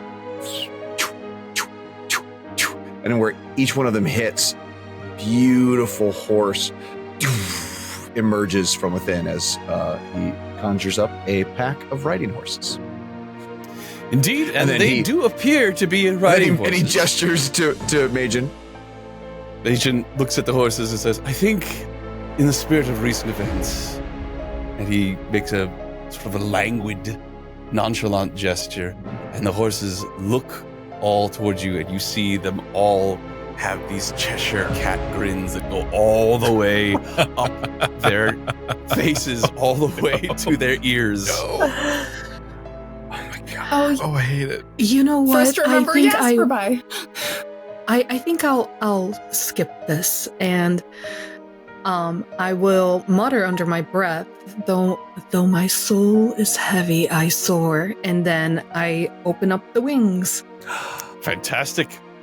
You are able to take flight with your beautiful, demonic-looking wings. Dusk, you're beautiful. Move. She was always beautiful. Move as if they are a physical party rider. Unfortunately, you are 3 days away from Nox Valar. As such, there will need to be multiple castings of the... I have to bring them in at some point, so might as well. Multiple castings of summon animals, multiple uses of, over the course of 3 days, of your wings of flying. However... Brave, Jack Robin. As you make your way across the ashen fields, you move away from the storm of broken worlds, and it becomes time, obviously, for all of you to have a long rest. Majin seems confident now that you are going to be safe, although you do continue to see evidence of the Scarlet Malice and evidence of the accursed guard and legionnaires fighting one another. Majin looks up at the sky, seeing the stars still falling, and says, well, it would seem that your counterparts are having a little problem fulfilling their end, but I can feel it. It has worked. No more animate dead. No more creation of undead from anyone or anything that can. Throughout the multiverse, all resurrection governed by the domain of death has ended. How stupendous. Quite a feat. I would imagine that talking to the concept of life would have been hopefully less intense than talking to the concept of death. A little more lively. I don't know. Yes. Living is quite difficult. It's the hardest thing any of us do. Does anybody have anything they wish to do or say? Majin, it seems by his very presence to be protecting you all, at least that's the only explanation for why you are essentially unmolested while you take your long rest here in a very dangerous place. But although this journey will take 3 days, we have this moment for any interactions that you wish to have, either amongst yourselves or with Majin. Wynn would find a moment to pull Jack aside. Okay. Jack, I'm 1 second, I'm trying to figure out lyrics. Song. Yes, you were saying. Apparently I've forgotten something, and it is not how irritating I find you, but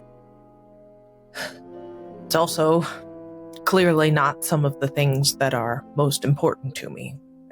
I've checked. Well, let's... But how could I possibly figure it out? You're the only one that knows me beyond this group. Well, fair. Let's run down the list. Do you remember your daughter? Yes. That's the first thing I checked. Well, hey, let's say, just go, but how would you know if you forgot, right? Exactly. So, and then you remember, of course, our fine adventuring party here. Yes. What about Do you remember that we are here? Yeah, in the Sunless Crossing. in between place. This the Sunless Crossing, and then the Yes, fact I that we understand the quest still, so I must not have forgotten anything pertinent to what we're doing. But there's Aislinn, and then there's Yes. all of our other. Thankfully, been taking copious notes throughout this one. Do you remember the gargoyles in the Onyx Requiem? I do. Phew, that almost came out weird. All right.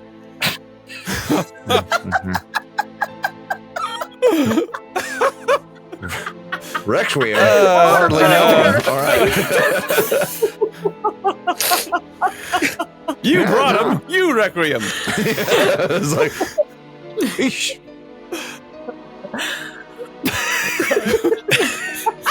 Like, how does that twice now, Travis? The DM creates, the players destroy. That's the way it goes. And you know, what's fun for everybody at home is that Sean asked me to do this. Let's see. I mean, there's. What about friends, compatriots? You don't have a lot of those. They're all here in the room. Oh, sure. I mean, It could easily have been something insignificant. I'm sure it's random. I mean, so there was so we've there's Benny Whistledown, the one at the Tenants. There's the House of the Dawn, which is the Temple of the Gambling Den. We talked about that. There's the Low. Cork and Pepper Moss at the Temple of the Tongues. Let's see here. Who else? What? Tumblewick. Go back. Who? Tumblewick. No. Benny Whistledown. You No. remember Benny? Oh, she was cute. She was the cook. She was. I okay. remember Okay. Benny. Okay, just saying. The Temple of the Tongues with Cork and Pepper Moss. Who is that? Cork and Pebble Moss? When? From Am I supposed to know? Baldur's Gate. If you're fucking with me, it's not funny. First off, you would know if I was fucking with you, because I'm always doing that. But no. Look into my eyes, my sweet, beautiful eyes.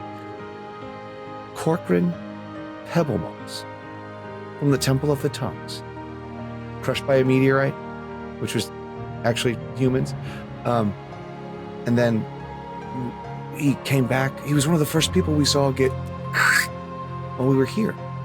He gave you a coin. None of what you're saying has any recollection, any ringing of any bells. Is this person important to me? I mean,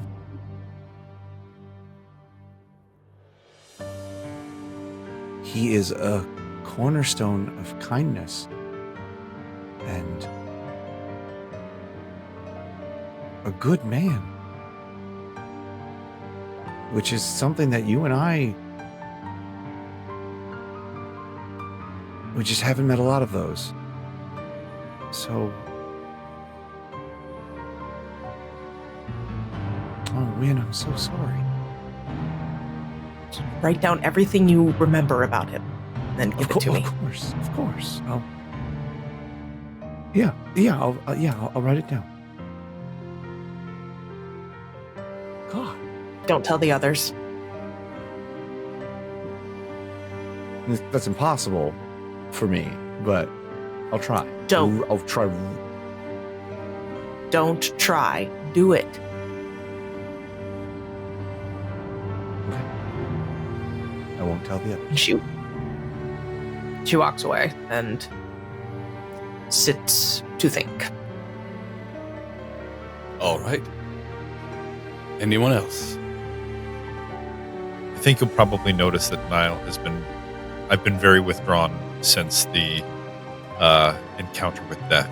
No sarcastic comments, no flippant remarks. I've just been quiet. Dawn would have noticed this because she pays a lot of attention to her friends' emotional states all the time. Probably more than they want her to, 100% more than they want her to. Yeah. 100%. So when we do have read a that quiet, as nosy, everybody. she wouldn't call it being nosy. She would call it being caring. And so she would take. I'm an she would go empath. over. So she's gonna go over. So I'm gonna walk over to Niall now that we have like a quiet moment because it's been a lot since then, and now that we actually have a quiet moment, and just check in with him. And I'll notice he's like off on his own, and I'll just sit down quietly next to him and just look out of the corner of my eye and just try. Just be like, are you okay?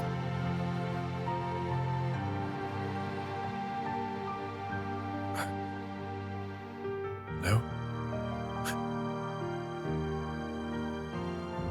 Dawn, I've never been afraid to die. To be perfectly frank, I've never really had anything I was particularly excited about living for, aside from cooking. And so, the sweet release of death always had its own kind of appeal to me. And then we were there, in that place. And it was so oppressive, so dark, so terrifyingly alone.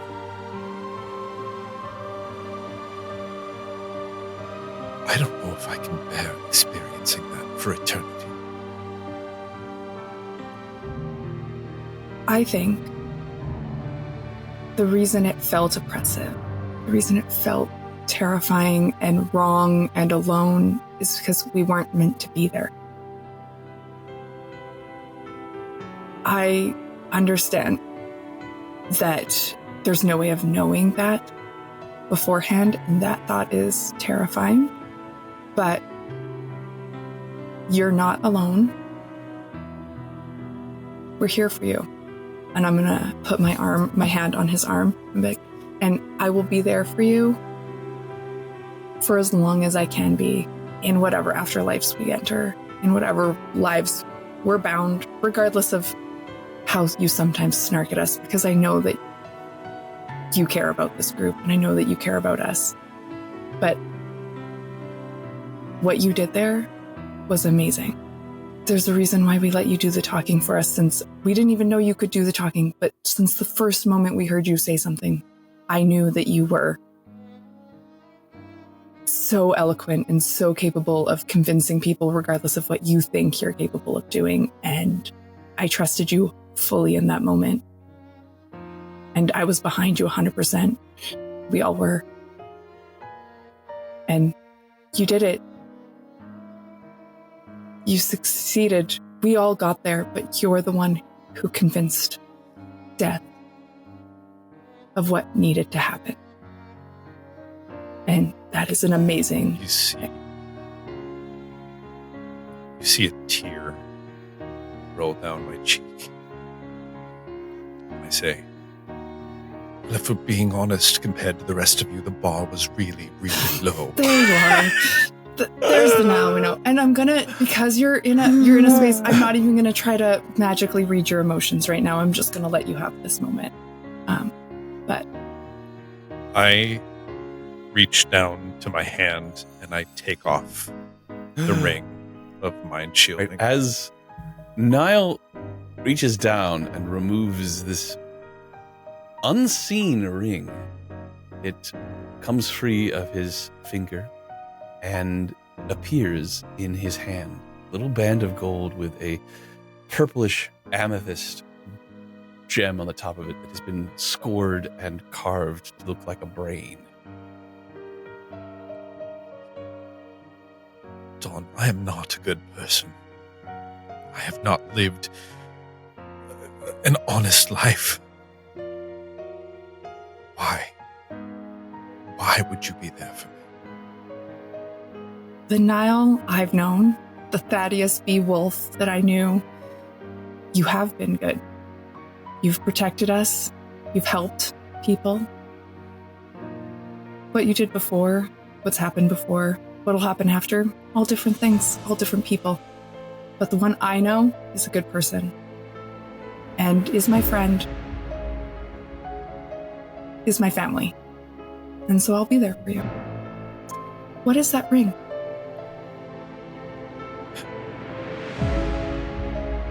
It keeps people out. Is that why Maybe I don't need it anymore. Is that why I've never been able to read you? Well, between that and your incompetence, yes, I would say that's probably. Your love language is insults. I understand. Mine is hugs, and I'm gonna just hug him.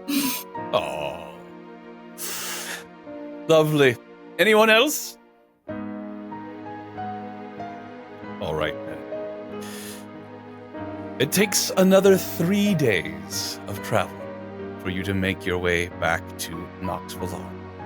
You see much of what you saw on the way out. Evidence of fights, evidence of a deterioration of the norms here.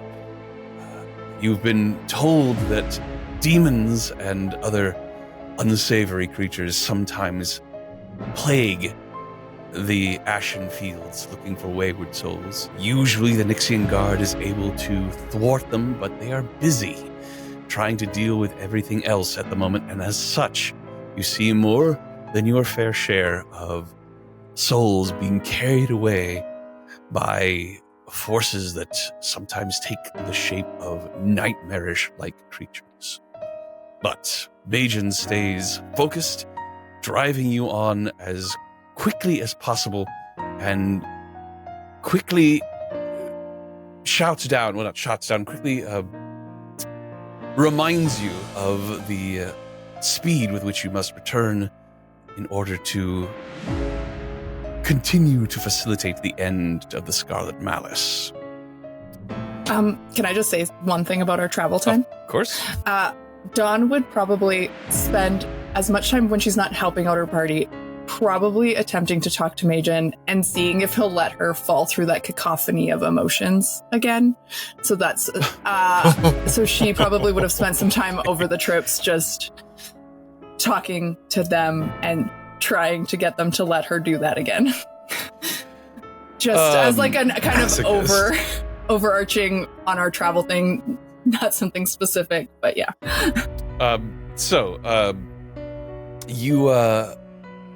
You are not able to, they do not let you back in the way they do. Every time you try, they look at you with sort of a knowing she glint in fully their eye and a outright smirk. asked them before she was going to do it next time. She'd be like, can I? That was just... Ask me again later, Okay. is what he says every time. Okay. That said, each time you awaken from any time you sleep, there is a sensation of deep satisfaction that accompanies your waking moments. You're not able to recall your dreams, but whatever happened in them must have been something that you liked. Okay, then.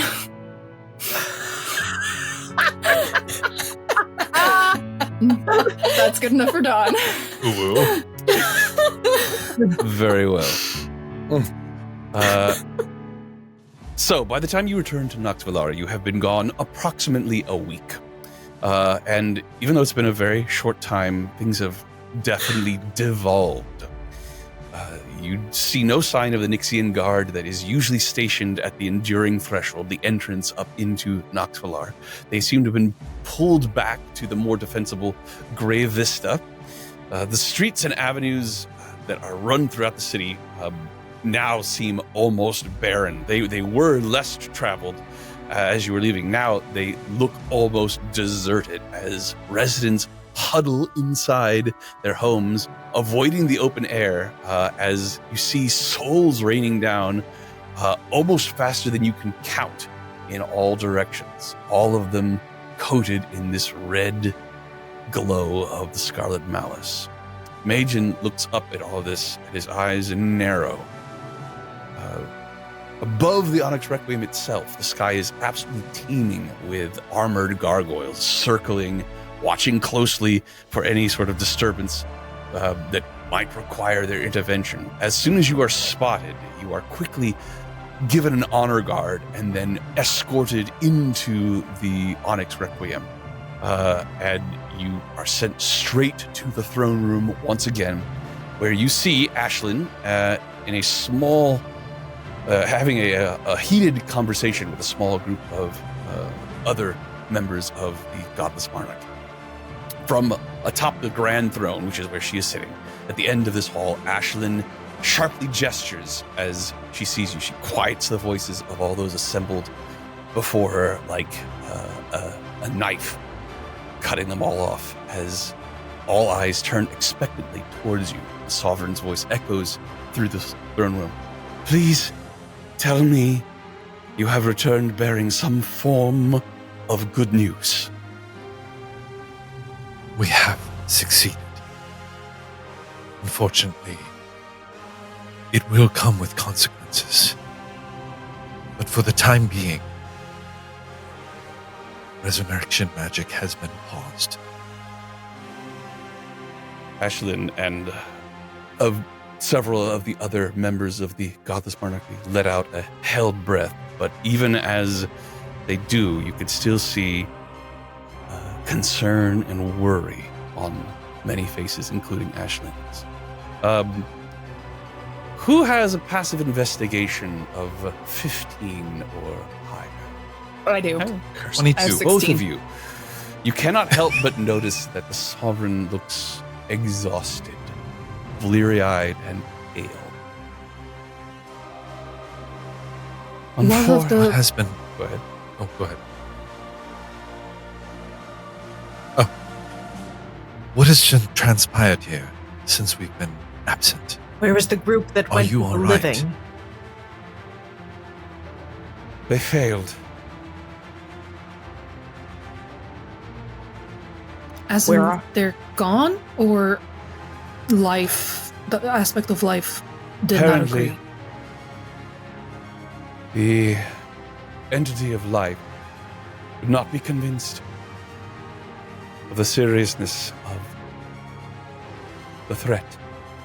I believe the quote was, "Life has no concern with what happens once creatures have crossed out of its domain," which apparently covers the Sunless Crossing and all of reality. If this is not enough, looks towards Majin. Will the Scarlet Malice be ended with just the removal of death from this scenario? Majin, with a tight jaw, says, "No. The Scarlet Malice will be slowed for a time, but it will continue, and it will, by its nature, grow."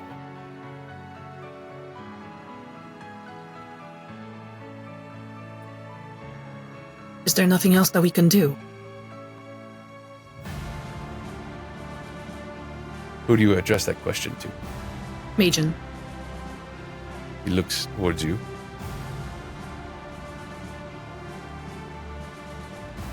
Do you have any ideas? Could we speak to life? We are not living. We can't cross into the realm.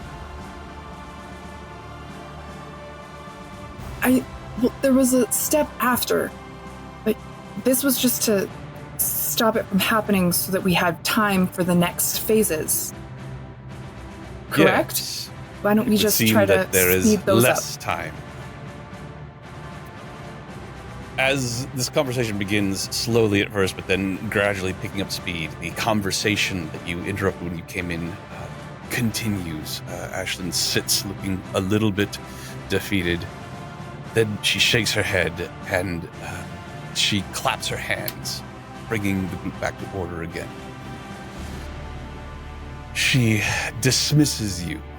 she says, I will be indisposed for some time, but I would wish to speak to you again once I have managed a moment of rest. Please come and find me in my private study later on this day. In the meantime, seek out the Arbiter in the war room. Perhaps you can help him. I must sleep. And she rises from the throne and wobbles for a moment and then steps down and walks away, leaning a little bit on the shoulder of a middle-aged looking dwarven woman who appears to be her attendant. DM, do we see the living troop, the adventuring party that was sent to the other team? You do not. Is Valen the Jade around? Yeah, you want to go to the war room? Yeah, I'm curious what happened to the paladin who I talked to before they left. Very good. So, you step out of the throne room and several hallways away in another large rectangular room that looks like it's meant to seat hundreds. There is the solitary form of Valen the Jade right in the middle. He is standing in front of a giant map. As you look at it, it becomes obvious that it is Nox Valar. As you come in, he looks up from it, and you see a slow smile appear on his mouth. And Majan looks into this room and sees what all is happening and says, well then, this is not important, at least as far as I'm concerned. I'm certain our paths will cross again soon. I take my leave. If Until you then. happen to think of anything that we could do, please let us know. The list of things that you could do, my dear Dusk, is literally endless. The question is, will any of them help? Better work Well, on I would answering hope that one. Good luck. Major, Yes? if I may. This entire realm was based on a promise that was never fulfilled. The goddess was trapped here, sealed in this world, which maintains it. What happens, theoretically, if that promise gets fulfilled? Theoretically. Theoretically. Interesting things.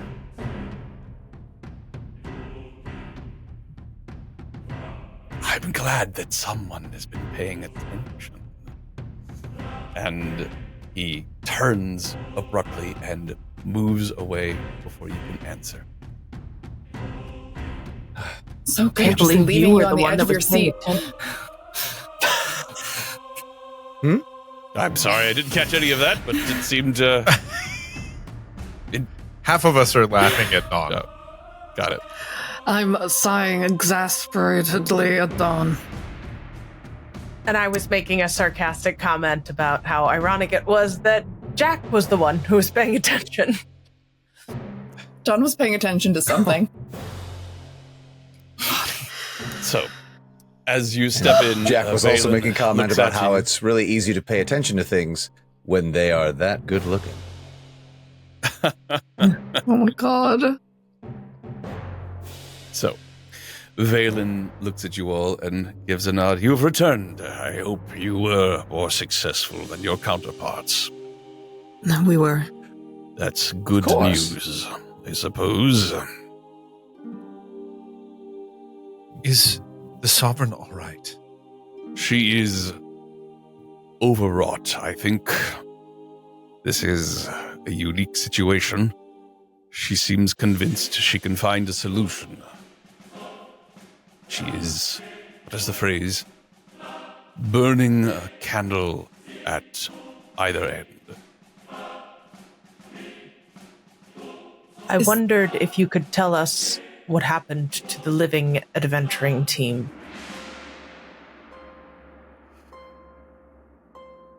The paladin that led them has returned, but she is the only one. Apparently, their journey through the storm of broken worlds was fraught with peril. And if that were not enough, on their return, they were ambushed by legionnaires. Do not know if they still live. Samira thinks they might. But there has been no time to mount any sort of a rescue. I regret to inform you that Johann seems to be one of the ones captured.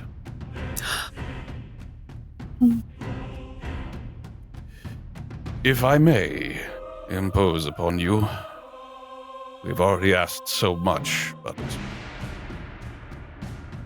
you might very well be the right souls to assist me with this. And he sweeps his hand over the map. You see, as I said, this map of Nox Valar, major landmarks and neighborhoods, their perimeter defenses, very clearly labeled.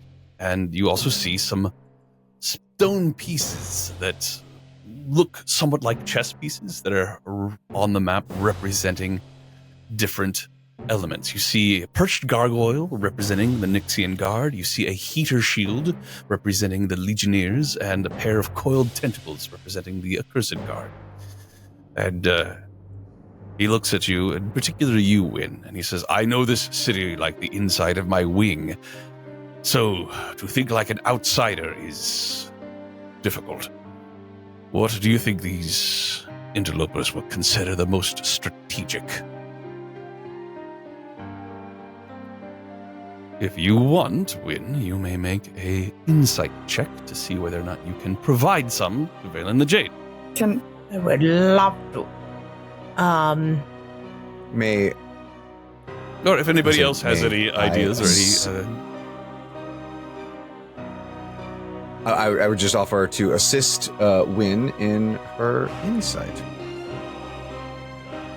And inspire her. You can't do potentially. both. Yeah. I would rather have the inspire. Oh, well, I say So rolling an the, advantage the then? assist. Yeah, say the assist would The give you bardic advantage. Is that Oh. better? No. Yeah. Well, can I I give mean- her? Can I Okay. assist her? I'm proficient in insight and have learned a lot about these people. Sure. So I'll give You her could advantage. Confer briefly amongst yourselves. And if Right. Jack wants to give her the bardic, The bardic inspiration while you Aye. assist. we'll just. No, it's fine. It's fine. I'll go ahead and sing a song of insight. Is it a Valen 10? looks over towards you and Private raises an eyebrow. Watching you.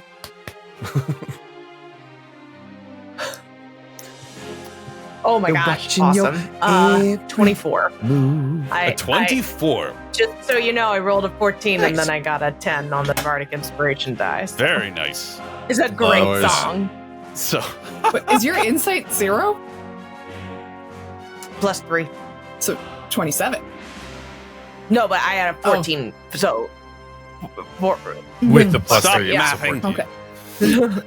no, actually, I take that back. Don't stop mathing. Kathy, Don't, please. because we're Oh, not going to please. math. No, we Please. know.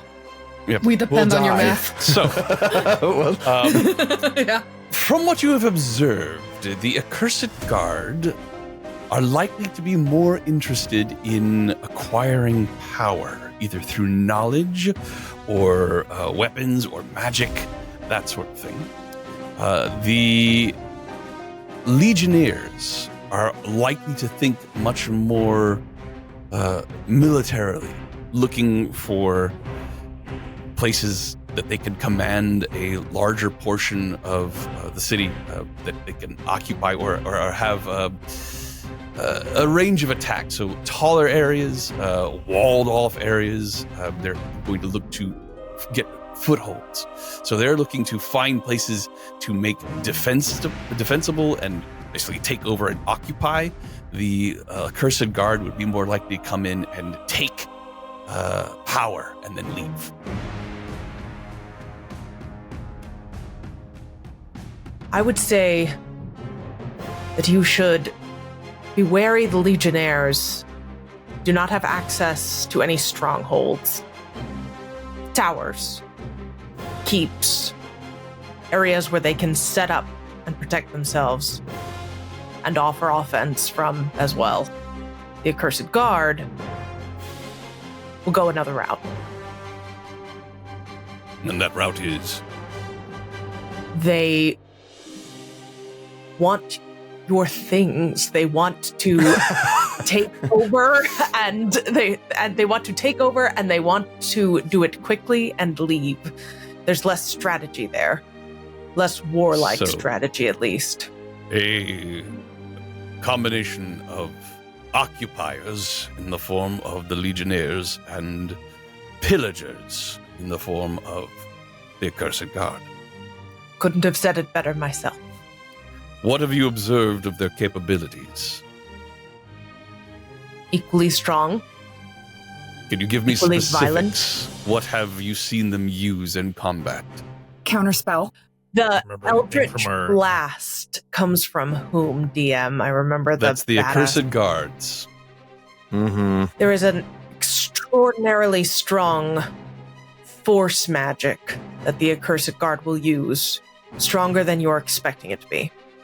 They've also prevented me from casting healing magic before. You see? Who almost summoned that really awful thing that Jack managed to counterspell? Accursed Guards as well. I think The Accursed Legion- Guard are magic heavy. Which is why they focus on knowledge and trying to gain more. I see. DM, the Legionnaires, I remember just being fighter, Let's see. Dusk, I've heard you trying to say something here. Got some delay going on once again, unfortunately, but did you have something to add? No. No, then I misheard. My apologies. It's fine. Make a intelligence check for me. Win. As you rack your memory as to something that the Legionnaires might have done in combat. click, click, click. Oh, mouse. Don't do that. Woo! Wynn goes to think really, really hard, and then she sneezes, and then forgets the question. Ha! Lovely. Roll the six. Right. So Valen nods. It's just so you know more about the Accursed Guards, and we are still trying to ascertain exactly what threats the Legionnaires constitute, other than what we've already seen, of course. Unless somebody else in the group has a better memory than I.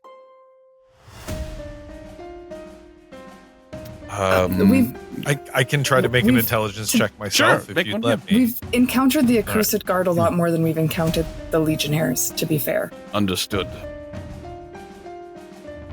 Did it roll? 13 and 20. I see a 1320. Yes, 13.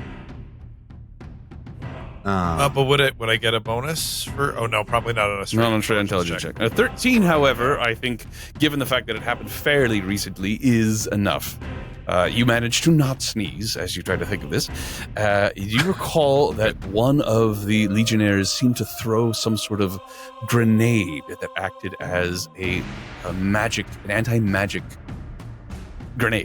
Just exploded, and it was what ultimately, I believe, it canceled out Wynn's moonbeam. Oh. Wow. I was out of my head. Remember Yep. that, even I after remember you it telling now me. that he said it. I'm glad someone remembered. I was paying attention. It wasn't. I appreciate it. It didn't happen to me, so I wasn't paying attention. So You were griping about not I was having dead aid at the time. I was dead at the time. I was on the move with Steve. I was at a friend's house. Anything else you wish to add?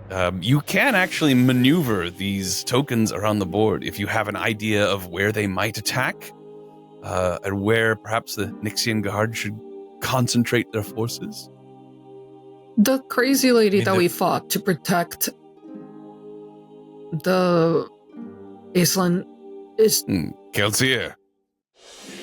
And she was a legionnaire. She was an accursed guard. She was an accursed guard. Then the guy... She's a crazy Then the guy that she was fighting earlier was a legionnaire?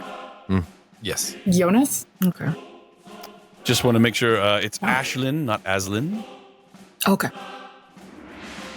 What's his name? There was the place where we Janos. were armored. Janos. Janos. The armory. I believe it did have a significant arsenal. It did, indeed. It does. Although, I should say, indeed, it did. Most of the arsenal is now being employed by the Nixian Guard. I imagine that would probably likely be a target. There's a cache of magical weapons or... The junction, you say? I had not considered. Unfortunately, we cannot spare the troops to protect the junction. We have lost contact with it, but given the fact that the arsenal is in a pocket dimension and can only be accessed by those who know it is there, I hope that it is safe. That is indeed something to worry about. I will add it to the list. Sorry. Do you know or have any idea where the living party and Johan are? Taken by the Legionnaires, as I said. There is some hope for them, I suppose.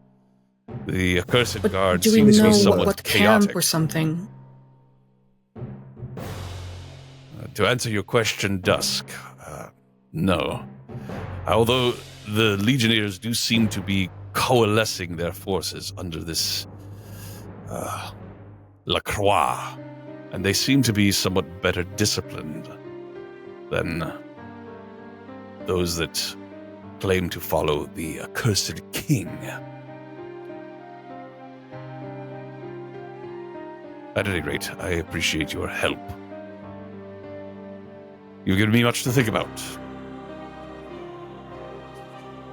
You have some time now to yourself, if any of you wish to do any more questions for Valen the Jade, or if you have any questions for anyone else in the Godless Monarchy, or you can move directly to speaking with Ashley after a little time passes.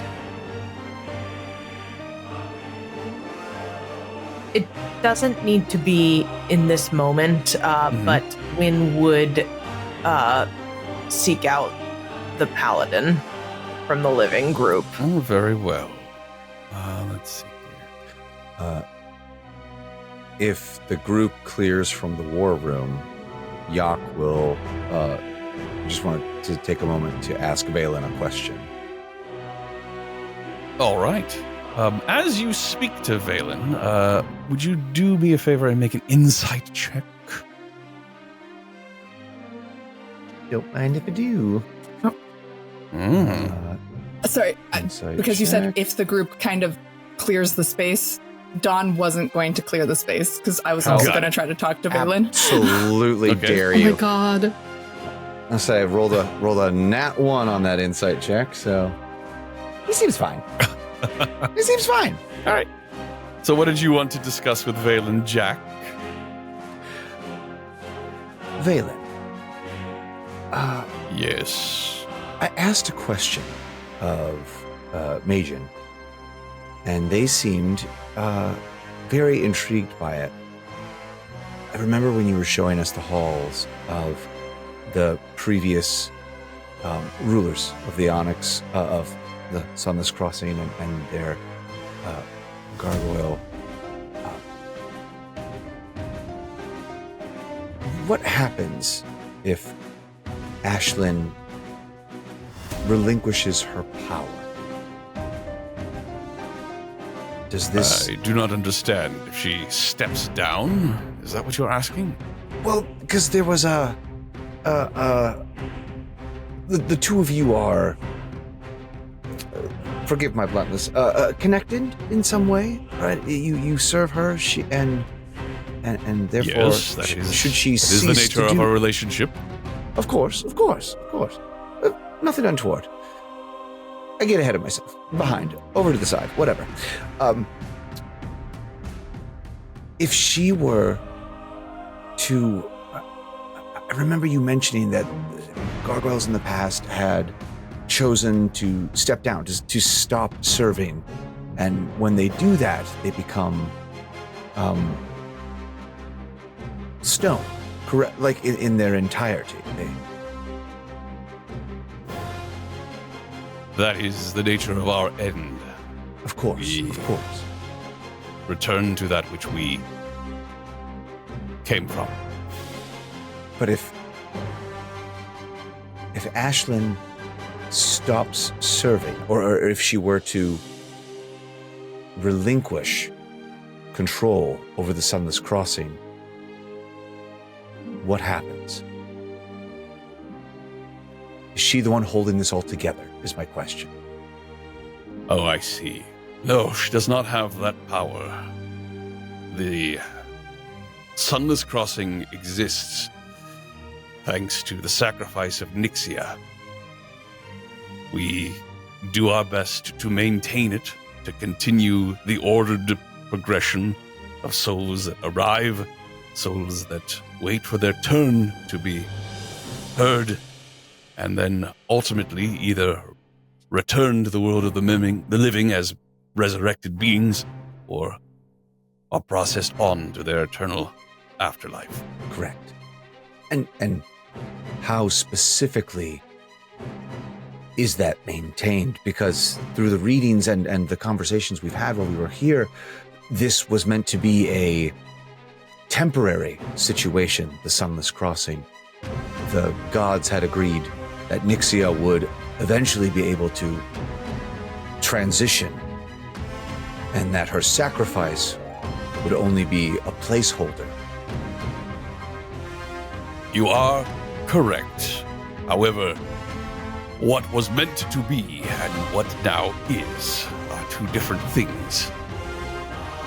I focus on dealing with the reality of our situation, and Of course. your question as to whether or not things can be undone or let go, that is perhaps a question for after we are not at war. Of course. I understand you have many worries upon your head, and the foe in front of us is the one we should be worried about. Please know, we will aid you, as always, in any way we can. It is appreciated, more than you can know. And he turns from you to Dawn, who is also there. Oh, Jesus. Oh, hi, Don. Hi. Sorry, I'm really worried about Ashlyn. And you mentioned she's burning from both ends, and I was wondering, she said she was going to go get some rest, but I'm concerned a little sleep isn't enough. Is there something you can think of that might help her? I have been extremely busy with this. He gestures at the map. I hadn't noticed that she was suffering under the strain, but it is only natural. You say she is seeking rest? She said she was going to go seek rest and that we could search her out later, but I think she needs more than just some sleep. I don't know if I can What be do the you one suggest? who provides something more. Maybe she just needs the strength of a friend with her. But Looks a little uncomfortable as you say that. Sort of shifts a little. Yes. you're her closest friend, I'm fairly certain. If you think it would help to be with her for even a short while, then I'm sure things can hold together for a short while. Thank you for bringing this to my his attention. shoulder and just goes,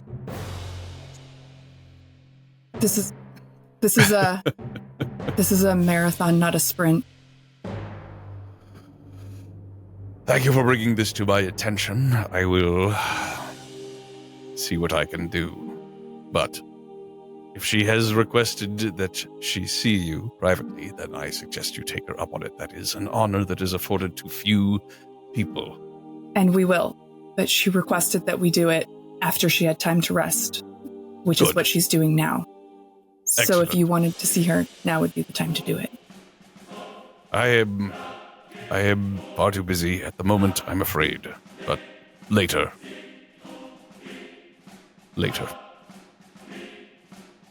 Okay. Just remember, later's not always guaranteed. If you need anything from us, or if you can think of anything that I can do, just let me know. What uncomfortable, what vibe of uncomfortable am I getting? Like somebody who just met him is telling him what to do, or like what Make kind an insight check, please. Yeah, all this vibe checking you do. You got Don. this. he's fine. I rolled a 19 on the die, so that's a 32. Oh, God. Oh, Oh my god. She brings his diary. Dawn knows better what he's feeling than him himself. Oh, Probably. so he knows the um, exact thing he's sensitive about. Just after. I could be a bastard and just say he's worried. However, you think it goes deeper than that. You look as he looks over the map of Noxvillar, and his eyes sort of dart. You can see him counting and adding up various things as he sees the various pieces and the forces that they represent. You don't think it's good.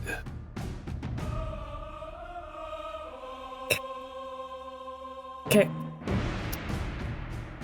You are looking at a general who knows that you cannot win the war.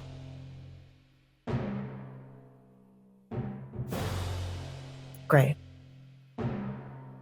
Okay. I didn't think that's what you were inside. It's not Me what I was neither. inciting. But now It we're is all real occupying. depressed. Yeah. Okay, It is occupying I see the with it. primary. Occupying 95% of his mind. Your conversation with him, a little 5% there. He looks uncomfortable. You don't think it's the fact that you've just met him. He'd probably be uncomfortable discussing this sort of thing with anyone. The fact that he hasn't shouted you out of the room is good.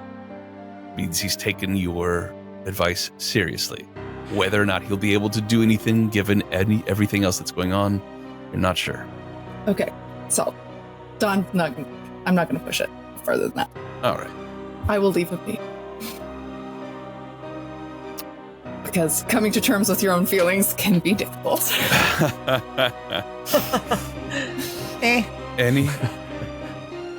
Anything else, friends? Valen, You said that you were going to look for Samira Quinn. All right. Yeah, if this is a good moment for it. Absolutely. Then I would ask Balin before I walked out, which would have happened before this conversation with these two, just where she was. All right. Valen looks up and says, the last I saw her, she was in the ballroom. And I'll head there. All right. The ballroom is dark and somber. The decorations are gone, as are, of course, the people that we hear celebrating the Feast of the Shepherd.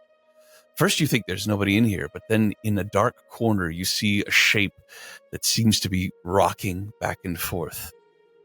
You see bits and pieces of armor that have been cast into various corners, and wearing just a shrift in the corner is Samira, just rocking back and forth.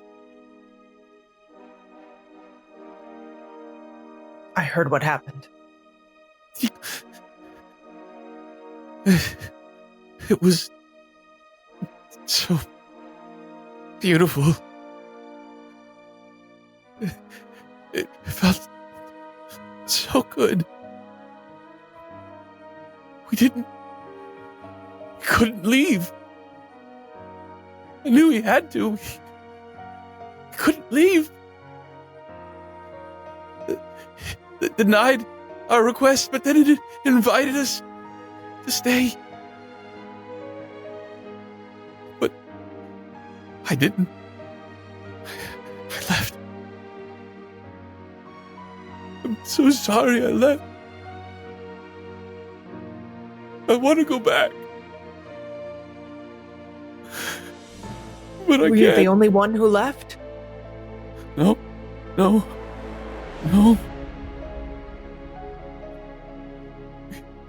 It was me. And Rim. And Lena. And Grim. We came out. But the others, Saria and Grodd, they never came out.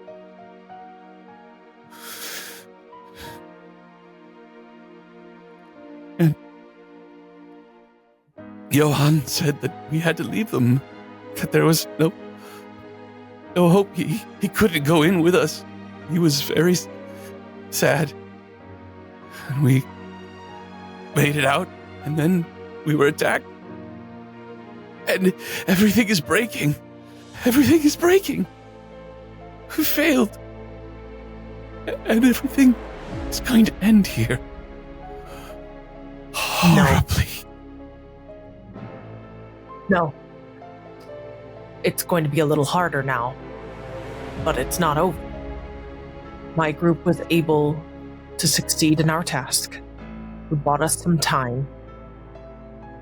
It's not over. You've suffered a terrible loss. But you haven't lost.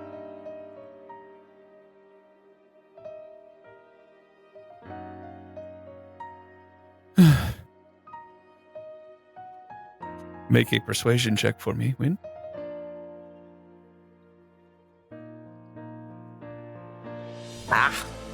Balls. 8. Oh my gosh. 8. She goes quiet and then starts to rock again. It was so beautiful, so welcoming. I felt like a child. And nothing was ever going to hurt me again.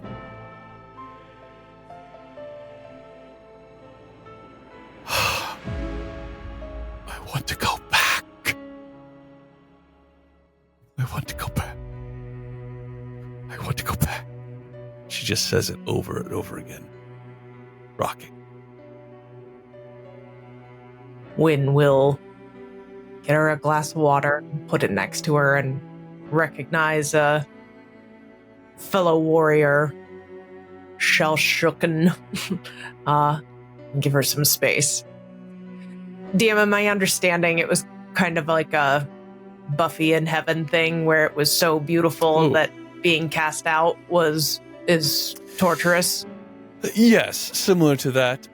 Not necessarily heaven, but if you try to think about how wrong and unpleasant it felt to be in the domain of death, you can only assume that the opposite was true for the domain of life. And it probably just sucked in people like a flame and a moth. But as opposed to being, well, probably similar, they were probably consumed by it, joined it, the essence of their life, joining the domain of life. Like a candle flame being joined to a bonfire. Got it. After a period of time, you are all gathered by this same dwarf, this page. She tells you her name is Barda Glimmerflint, excuse me, and she begins to usher you down a maze of hallways, through doors, and up and down staircases. And as she's moving, she makes it overly clear that this is a great honor. She said, no one has ever gained access to the sovereign's private sanctum, at least not while I've been working here, and I've been working here for quite some time. You should be feeling great pride in being allowed the privilege to enter such a sacrosanct chamber. As she comes to a large door, she opens it up and looks at you all, gives you all a stern look, says, now, don't overstay your welcome. She's had a rough few days. And steps forward and she says, the adventurers that you requested to see, Sovereign, she looks at you expectantly, Jack, for you to give the group's name. Oh God, here we go.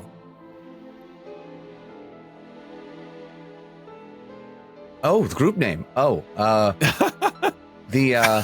I thought it was an intentional Yes, indeed. I thought dramatic that was pause. the No, most dramatic of pauses. I was so excited. Oh, absolutely. It's always an intentional dramatic pause from Jack. But yeah, no, we're the Ooze Cruise. She We'll keep raises working an on eyebrows. it. We'll keep working on it. We'll keep working on it. The Ooze Cruise. That was never And- agreed upon. Yeah, no.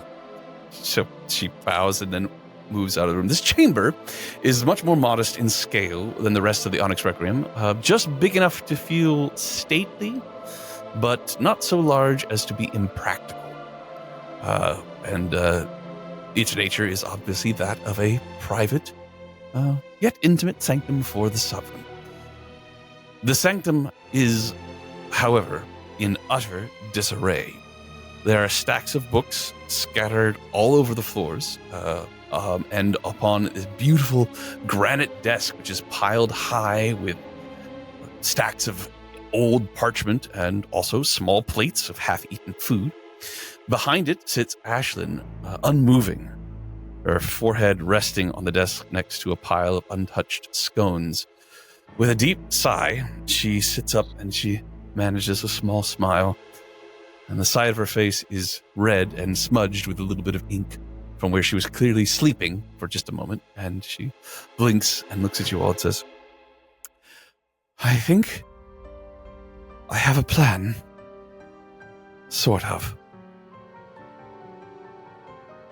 And then That's she shakes better than herself and nothing. stands up and begins to move around in a somewhat manic way. Her hair disarray as she goes around. She begins picking up books randomly, thrusting them at each of you, and she begins just going off on a tirade. She wearing looking clothes, loose-fitting. She's tired, pale, bleary-eyed, and she clearly appears to be at her breaking point. She says, I apologize for my appearance and the state of my room, but I have not been able to sleep for a week. Here, have you eaten? There's some scones. We could bring for tea, or there is tea here already somewhere. Where's the We tea? are all right. I actually brought you a cup myself. Thank you. Could you put it, she goes over I'll put it in your hand. Yes. I'll Thank lean you. over, Please. lean over to Win and be like, she's about 2 seconds away from starting to string yarn to the wall. During the time that she's kind of, having this manic introduction to what could possibly happen, I would like to grab some paper and a quill and just be ready to just start noting the main points of whatever she starts talking about. Excellent. All right. I'm gonna cast Calm Emotions. Oh, Just That's way better than what I was going to do. I was Brilliant, just gonna hold her Dawn. hand I'm and gonna tell her to cast breathe. Calm Emotions to help give her a little all right. peace. Doesn't last long. No, but just to But- hopefully help her center herself. So you cast a spell. She sees what you're doing, and she's, oh no, I don't. I'm fine. Yeah, I'm you perfectly do, fine. you do. She blinks as. Go ahead, Jack. I will play a song of rest while this is happening. Oh, very nice. So light music begins to permeate the atmosphere here as your spell. What does the spell look like as you cast it? Dawn? This is one of the things that I generally try to do that is less obvious, because most of the time I don't want people to know that I'm outrightly doing it, though I'm doing it very clearly here. And just everybody in the room will feel just a sudden kind of like wash of warmth down their body as they just feel like that when you sink into a hot tub, that kind of like relaxing feeling you get, and everybody just kind of has that kind of hit as they feel their kind of muscles relax and their tension ease, and because it affects everybody in the space, so everybody feels that. So she blinks for a second, and then you watch her shoulders sink, and she seems to become even more tired in front of you as she actually does calm, and this adrenaline that's going through her dissipates. She seems to deflate a little bit, and she just leans on this granite desk and takes a few deep breaths. These books and journals, I've collected them from wherever I can find them. These are the journals of previous sovereigns. I can't remember which of you said it, but perhaps it was you. Looks at you, Niall. You got me thinking that what we really need to solve this problem is Nixia's help. It's not something that I think any sovereign has ever contemplated, really, but some have, I don't know, hinted at it, wondered if it could be possible to, and the spell wears off. She goes, resurrect her.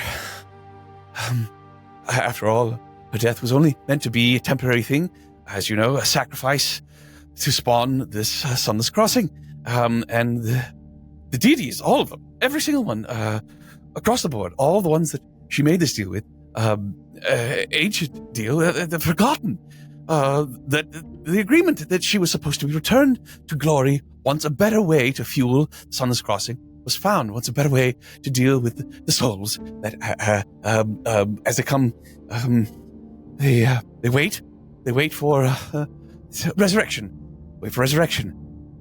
That's bad for them to go to where they go and then be broken away. But here they can rest, rest, be safe. But she wasn't brought back. No gods did that. I'm so sorry. I've just not been able to sleep. I've had the most bizarre dream, just over and over. It is I dream of the Everwood, the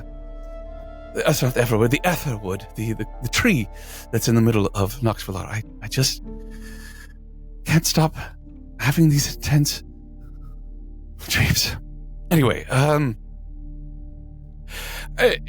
what better way to stop the Scarlet Malice than with the help of a goddess that knows this place more intimately than anyone could. Wouldn't you agree? Yeah. Yes. Oh, good. Excellent. Yes, Jax, we give you credit for thinking of it first. I say under my breath. Said absolutely. Actually, it was nothing. me. Wait. Yes. Jack would totally take credit. There's a problem. Yes, okay. The problem. There's a problem. Calm emotions.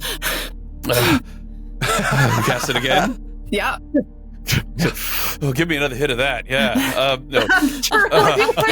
This can only end. I just had an idea for a character or an NPC that literally just constantly casts calm emotions themselves and is like addicted to it, like they're a total pothead. Oh, Yeah. that's man. hysterical. That's It's gone. coming. Yeah. All right. Some other game. Anyway, Summer. The effect once again, because she takes another deep breath, closes her eyes, and lets out the breath.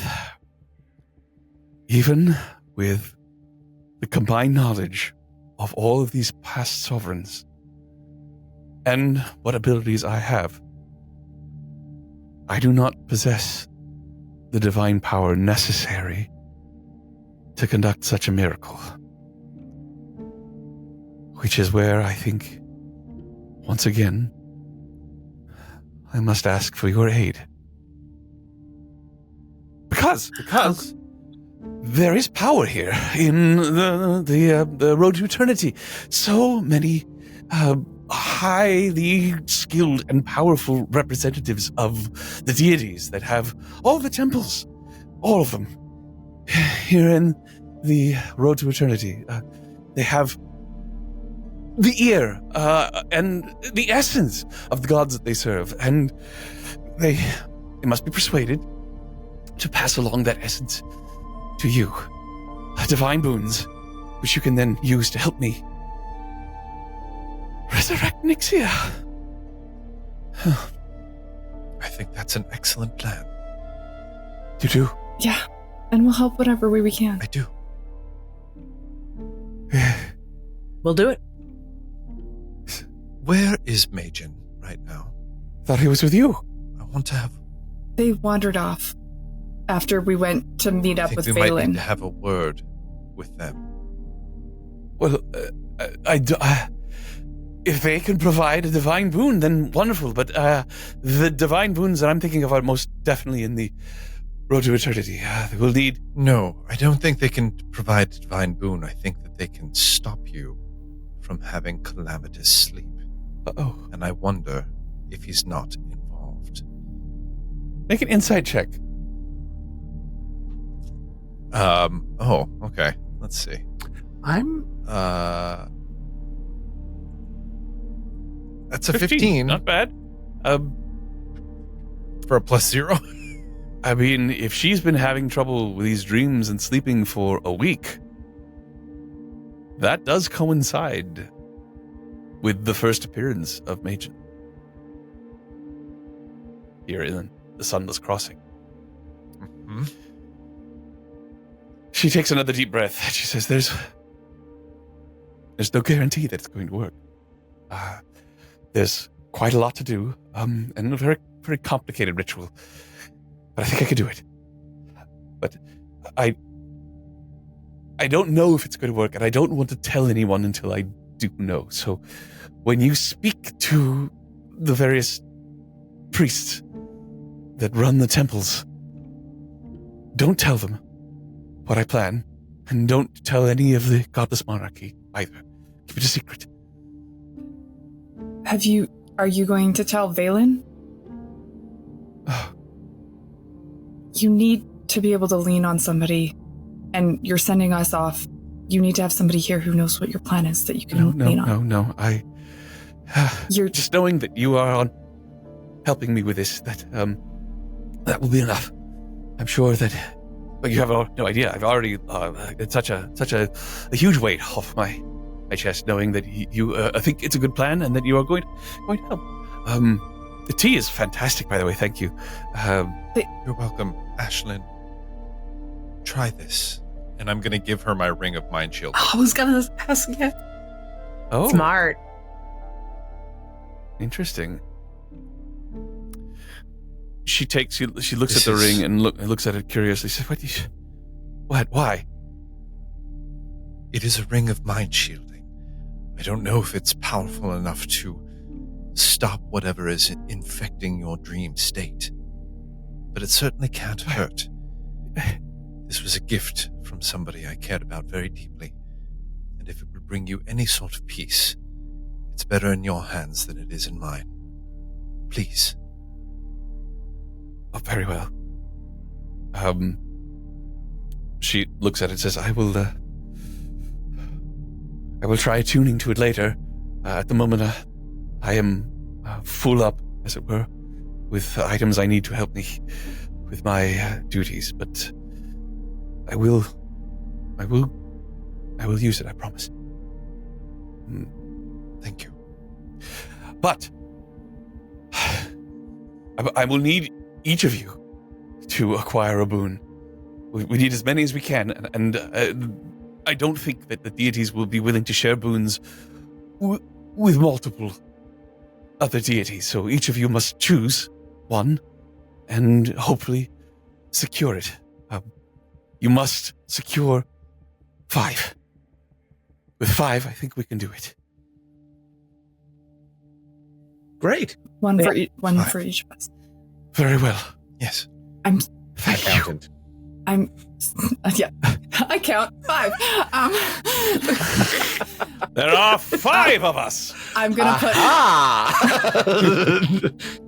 I'm gonna put my hand on her arm and try to get her to like stop her manic walking. And I'm gonna say, "You and Valen are. He's also stressed. You are a team to support each other. It's easier to support each other if you talk and if you're with each other. I know. Just keep that in mind. I know. Keeping him in the dark. Don't tell him. I won't. Please don't tell him. You asked us not to, so I won't. But I do think you should. He's worried about you." Thank you for your counsel.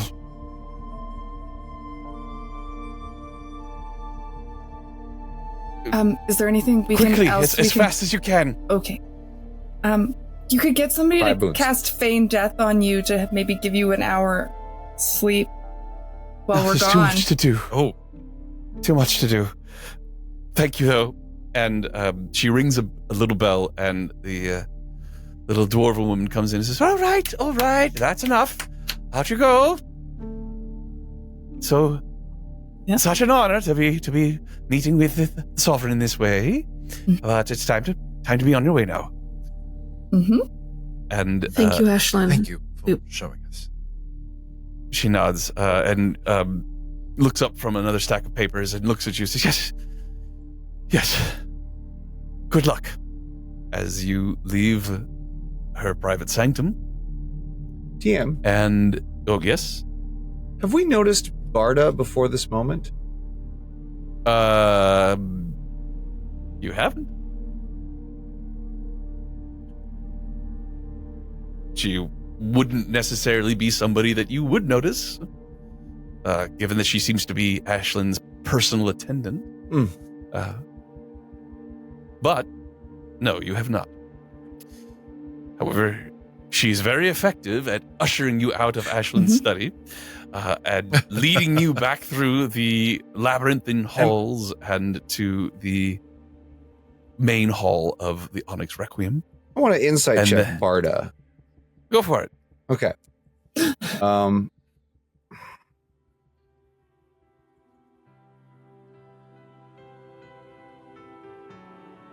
What'd you get? That is a filthy 20. A filthy 20. Disgusting. She seems quite worried about Ashlyn, if you had to guess. And a little, I don't know if jealous is the right word. She gets to see Ashlyn privately all the time. Okay. Perhaps you don't think she thinks you all are worthy, although she has not demonstrated it in anything other than just the slightest of sideways looks. But there's nothing to, I would like to make a perception check on Barda because I'm trying to Very make well. sure that Barda is actually Barda. Indeed, that would be an investigation check, actually. An investigation check. Yes. Oh, all right. I mean, I'm good at that if you want to loop me into your Please, theory. absolutely. Like, yeah, no, please, God. Thank God. Because I rolled a 4 on like. So how she do seems- you loop Niall in without being obvious about it? That's the question. do I have to not be obvious about it? Like, No, I suppose not. I was like, Is this chick? I was Oh my God. and so like with the so like You see Yaga's Barda's like, oh, all right, time to go. And I'm just like, he like tries to lean over it. He's just like, something seems off about this chick. But like in that exact volume of just like, it's like it kind of rings out down the hallway a little bit. It's like, oh. Of course, yes. Sorry, I thought my whisper was a little shifted. Shall I give it a shot? I suppose. Yeah. That's a 22. Double 22s if we're... Oh my god. Jack doesn't know what he's talking about. This is just a dwarven woman who seems very takes her job very seriously.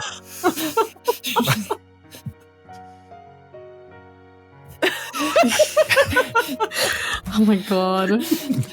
Jack's just like, Dawn seems to be picking up something between Valen and Ashlyn, and I want to pick up something too. What's up with this dwarven woman? Yeah.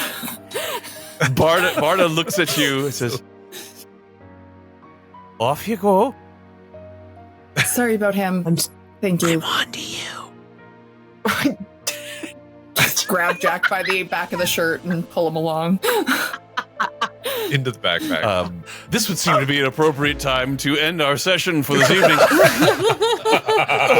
With Jack in the bag. With deep paranoia. I have done my job. Everyone, thank you once again for joining us. We hope you had a good time. Always remember Barda. This is Severed Threads and Notes from the Black Ballad. The Black Ballad, of course, this fantastic module written by the excellent folk at STForge, who are also sponsoring this stream. We are very grateful. If you've enjoyed the music, this music was written by Diamorte, led by the fantastic Drake, who very generously allowing us to use this music. This music was actually written and inspired this module, and so it is perfect to have going on in the background of your campaign as it is in ours. It is awesome. If you like the art, please check out Kai. If you like listening to actual plays on podcasts, check out Echoes of Kryn. If you would like to have a professional Dungeon Master you, then please check out me. I would love to have you in one of my games, openings as we speak. And we're in some of those games. Yes, of course, indeed. And while we're at it, let's plug everything. Let's talk about the amazing Ohio Shakespeare Festival. If you're anywhere in the Ohio area, want to see some incredible theater, you should check out the Ohio Shakespeare Festival. Link in the chat. If you like leather goods, check these out. You can find these at Buckle & Rose on Etsy. And let me see, am I forgetting anything? If you like accountants... I'm an